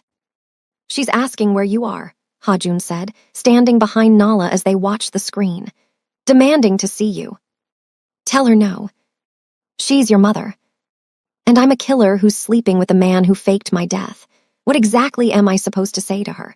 Hi, Mom. Sorry I've been dead for 3 years, but I'm actually alive and living with my former boss who kidnapped me, and also I murdered someone with a ceramic shard. Nala's voice broke. She doesn't get to know this version of me. She gets to remember the daughter she raised. That's kinder. That's cowardice. Maybe, but it's my choice. Ha-Jun wrapped his arms around her from behind. I'm sorry, for all of it. I know, that doesn't change anything. They stood there, watching Nala's mother demand answers she'd never get, grieve a daughter who was alive but unreachable. Some deaths are physical, others are just distance. Both leave bodies behind. Her mother gets to know Nala is alive but can never see her. That's almost crueler than death. At least death has finality. This is perpetual waiting, perpetual hope that will never be fulfilled. Nala chose this, chose to give her mother the knowledge without the reunion, and that choice will haunt them both forever. They'd been together, really together, for 3 years when Ha-Jun asked the question. Not marriage, they couldn't legally marry. Nala was dead. But commitment, partnership, something that named what they'd become. Move your things into my room, he said one morning over coffee. Nala looked up. What? You're in there 5 nights a week anyway. The other 2 nights you sleep alone because you need space. I understand that, but your things are still in the other room like you're visiting, like you might leave any day. I might. I know, but I don't think you will. And I think keeping separate rooms is you punishing both of us for something we've already survived. Nala set down her coffee. This isn't a normal relationship, Hajun. I can't just move in with you like we're a regular couple. We're not a regular couple. We're two people who destroyed each other and somehow built something anyway. That's worth acknowledging. By sharing a bedroom. By sharing a life, fully, not halfway.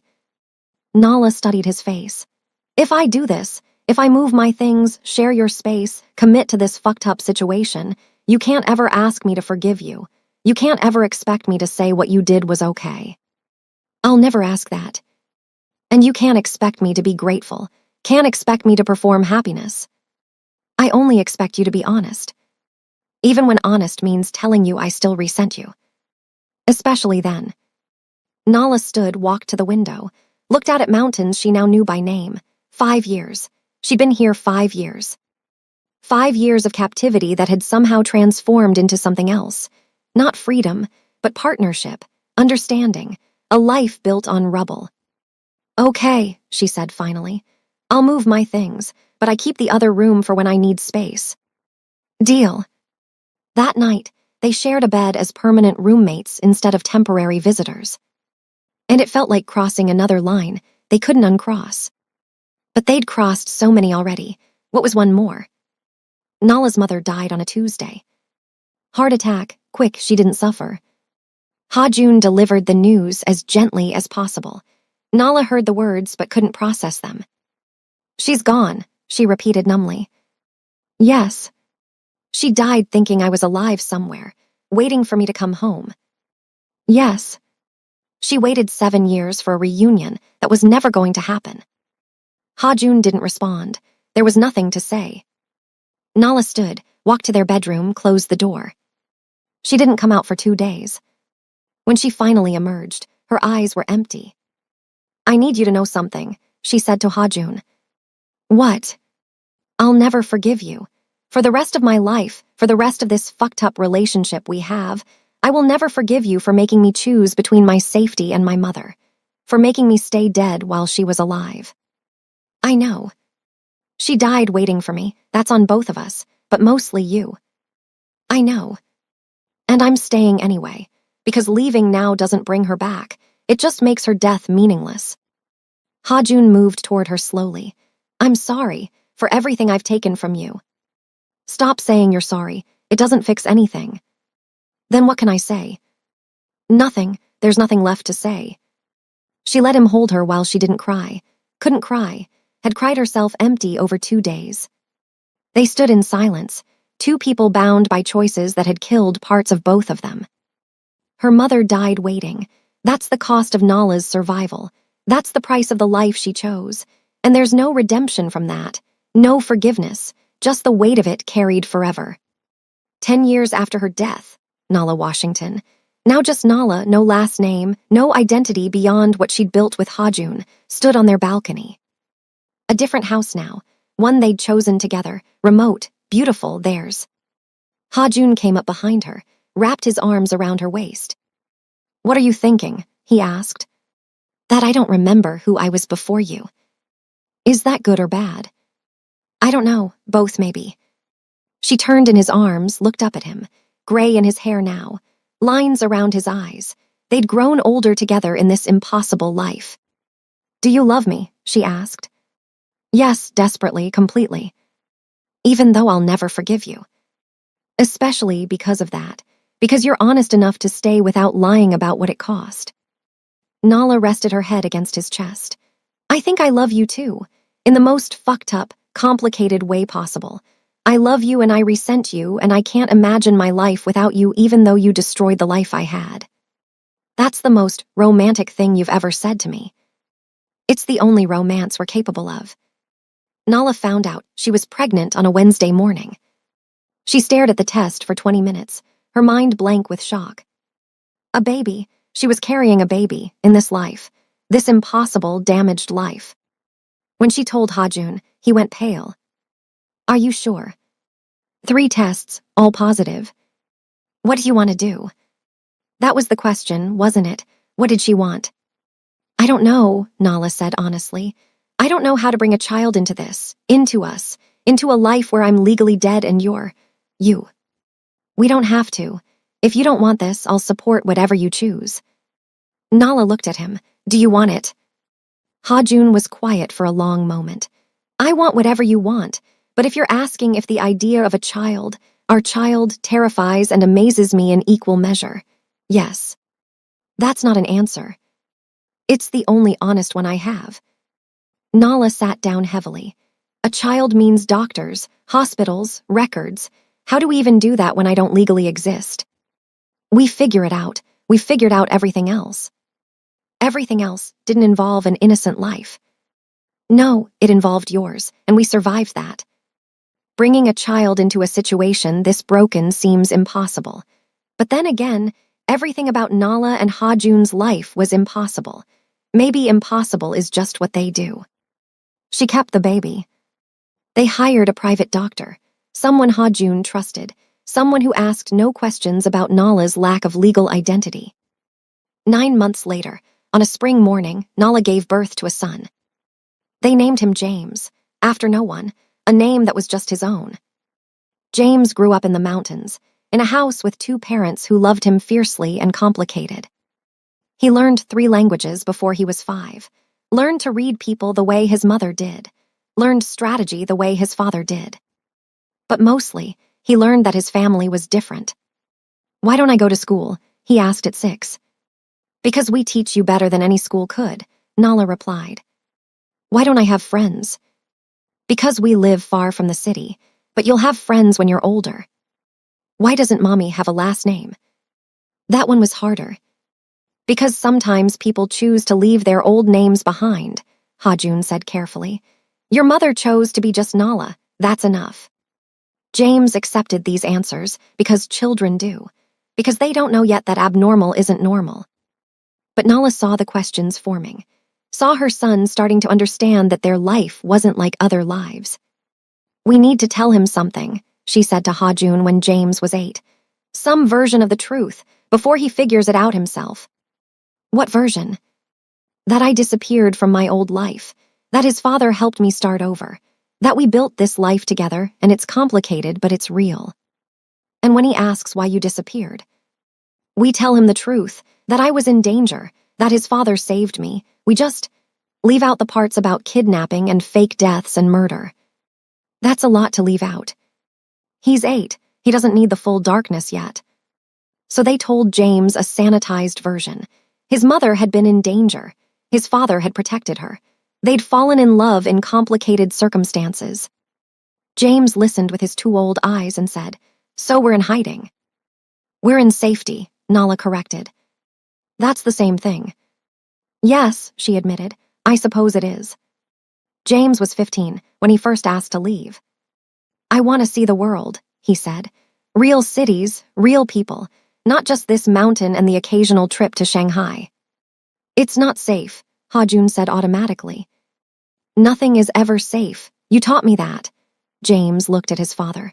You also taught me that calculated risks are how you build empires, so let me take a calculated risk.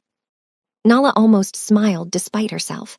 Their son arguing with logic learned from his own father. Where do you want to go? She asked. Seoul, I want to see where you came from, both of you. Seoul is complicated, Ha-jun said carefully. Everything in our life is complicated. At least be honest about why you don't want me there. Ha-jun and Nala exchanged a look. Because Seoul is where your mother died, Ha-jun finally said. Officially, and if the wrong people see a teenage boy who looks like me with a woman who looks like her, questions get asked. So I go alone, just me. I'll use a different last name, I'll be careful. No. Dad. I said no, James. Their son looked at his mother. Mom.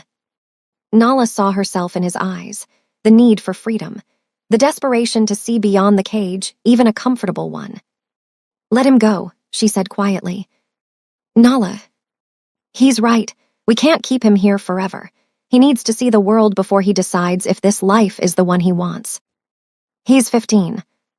I was 27 when you destroyed my life. At least he gets a choice at 15. The words hung heavy between them. James looked between his parents, sensing the old wound being reopened. I didn't mean to cause a fight, he said quietly. You didn't, Nala assured him. Your father and I have old fights that never really end. This just reminded us of one of them. James turned 18 and made his decision. I'm leaving, he announced over dinner. Not forever, but I need to live my own life, build my own identity, figure out who I am when I'm not just your son. Where will you go? Nala asked, her voice steady even though her heart was breaking. London. I got accepted to university there, business and international relations. When do you leave? 3 weeks. Ha-Jun said nothing, just stared at his plate. After dinner, Nala found him in his office, staring at nothing. He's leaving, Ha-Jun said flatly. Yes. Because I taught him to calculate risks, and you taught him to value freedom. Yes. So we built him too well. Nala sat beside him. We built him exactly right. He's smart, capable, independent. He's everything we hoped he'd be. I don't want him to go. I know, neither do I, but we have to let him. Why? Because keeping him here when he wants to leave would make us no better then. She stopped. Then what I did to you, Ha-Jun finished. Yes. They sat in painful silence. I finally understand, Ha-Jun said quietly. What I did to you, really understand. Because watching our son want to leave, knowing I could stop him, knowing I have the resources and power to keep him here, and choosing not to, his voice cracked. That's the hardest thing I've ever done. That's love, Nala said. Real love, letting go when you want to hold on. Did you ever love me that way, enough to let go? Nala took his hand. No, I stayed because I had nowhere else to go, because you destroyed my alternatives. But I'm choosing to stay now. That's different. Is it enough? It has to be. Their son is leaving, and Ha-Jun finally understands what he did to Nala. The cruelty of keeping someone who wants to leave, the selfishness of it. But he's learning, 18 years too late for Nala, but not too late for James. That's growth. Painful, incomplete, but real. James came home twice a year, Christmas and summer. He'd built a life in London. Had friends, relationships, a career in international consulting that made him successful in his own right. He never asked too many questions about his parents' past. Maybe he didn't want to know. Maybe he'd figured out more than they thought and chose not to confront them. Either way, he was happy, free, living the life Nala never got to live. Do you resent him? Ha-Jun asked one evening as they watched a video call with James from his London apartment. For having the freedom you never had. No, Nala said honestly. I'm grateful he has it, that's the whole point. Even though you never got it. Especially because I never got it. I don't want him to carry what I carry. After the call ended, they sat in their house that felt too big now that James was gone. We're alone again, Ha-Jun observed. We were always alone. James was just a beautiful interruption. Do you regret it, having him? Never. He's the only purely good thing that came from us. Not us. Nala turned to look at him. We're not good, Ha-Jun, we're just real, complicated, built on damage, but James, he got to be good, he got to be normal. That's worth everything. Nala was 57, Ha-Jun 62, when they finally stopped running. Not physically, they'd stopped running decades ago. But mentally, emotionally. They stopped waiting for the other shoe to drop, stopped looking over their shoulders, stopped living like fugitives. I'm tired, Nala said one morning. Of what? Of carrying the weight of what you did, of who I became, of all of it. Ha-Jun went very still. Are you leaving? No, I'm just putting it down. The resentment, the anger, the grief for who I was. I'm putting it down because I'm too old to carry it anymore. That's not forgiveness. No, it's exhaustion, but it's peaceful exhaustion. She walked over to him, took his hand. I've spent 35 years being angry at you, being hurt by you, being damaged by you, and you know what? I'm tired of being defined by what you did to me. Then how do you want to be defined? By what I did with it. I survived. I adapted. I built a life from ashes. I raised a son who got to be free. I loved someone despite every reason not to. That's who I am now. Ha-jun pulled her close. I don't deserve you. No, you don't, but you have me anyway, because I'm too stubborn to give you up. Too stubborn or too broken. Both, always both. They stood in their kitchen, two old people who'd hurt each other and healed each other in equal measure, and finally, felt something close to peace. Peace doesn't mean forgiveness. It means being too tired to fight anymore. And sometimes that's enough. Sometimes exhaustion is its own form of acceptance. Nala Washington died twice. Once in a car explosion in Seoul at 29. And then actually, at 69, in her sleep, in a house in the mountains with Ha-jun beside her. Natural causes, peaceful, quiet. Ha-jun woke to find her gone. He sat with her body for hours, holding her hand, memorizing her face one last time. I'm sorry, he whispered. For everything, for destroying you, for loving you, for all of it. She didn't answer. The dead never do. James came for the funeral. Private. Just the two of them, burying her in the garden she'd tended for 40 years. Did she ever forgive you? James asked as they stood over the grave. No. Did she love you? Yes, and hated me, simultaneously. How did that work? Ha-jun smiled sadly. Imperfectly, but we made it work anyway. James stayed for a week, then returned to London, to his wife, to his children who would never know their grandmother's real name. Ha-jun lived another 3 years after Nala died. When he passed, his will shocked everyone. His entire fortune, billions, went to 3 places. A foundation for children who'd lost parents to violence, named after Sung-min's sister. A scholarship fund for young black women pursuing international business, named after someone called Nala Washington, who died 43 years before in Seoul. And a third trust, for James, with a letter. The letter said, Your mother was the bravest person I ever knew. I destroyed her life, and she built something beautiful from the ruins anyway. She never forgave me, but she loved me, and she loved you more than anything in this world. You were her proof that something good could come from darkness. Live freely. Live well. Live the life she never got to live. That's what she wanted for you. That's what we both wanted. Your father. James read the letter at his mother's grave, finally understanding what his parents had been to each other. Not victims and villains.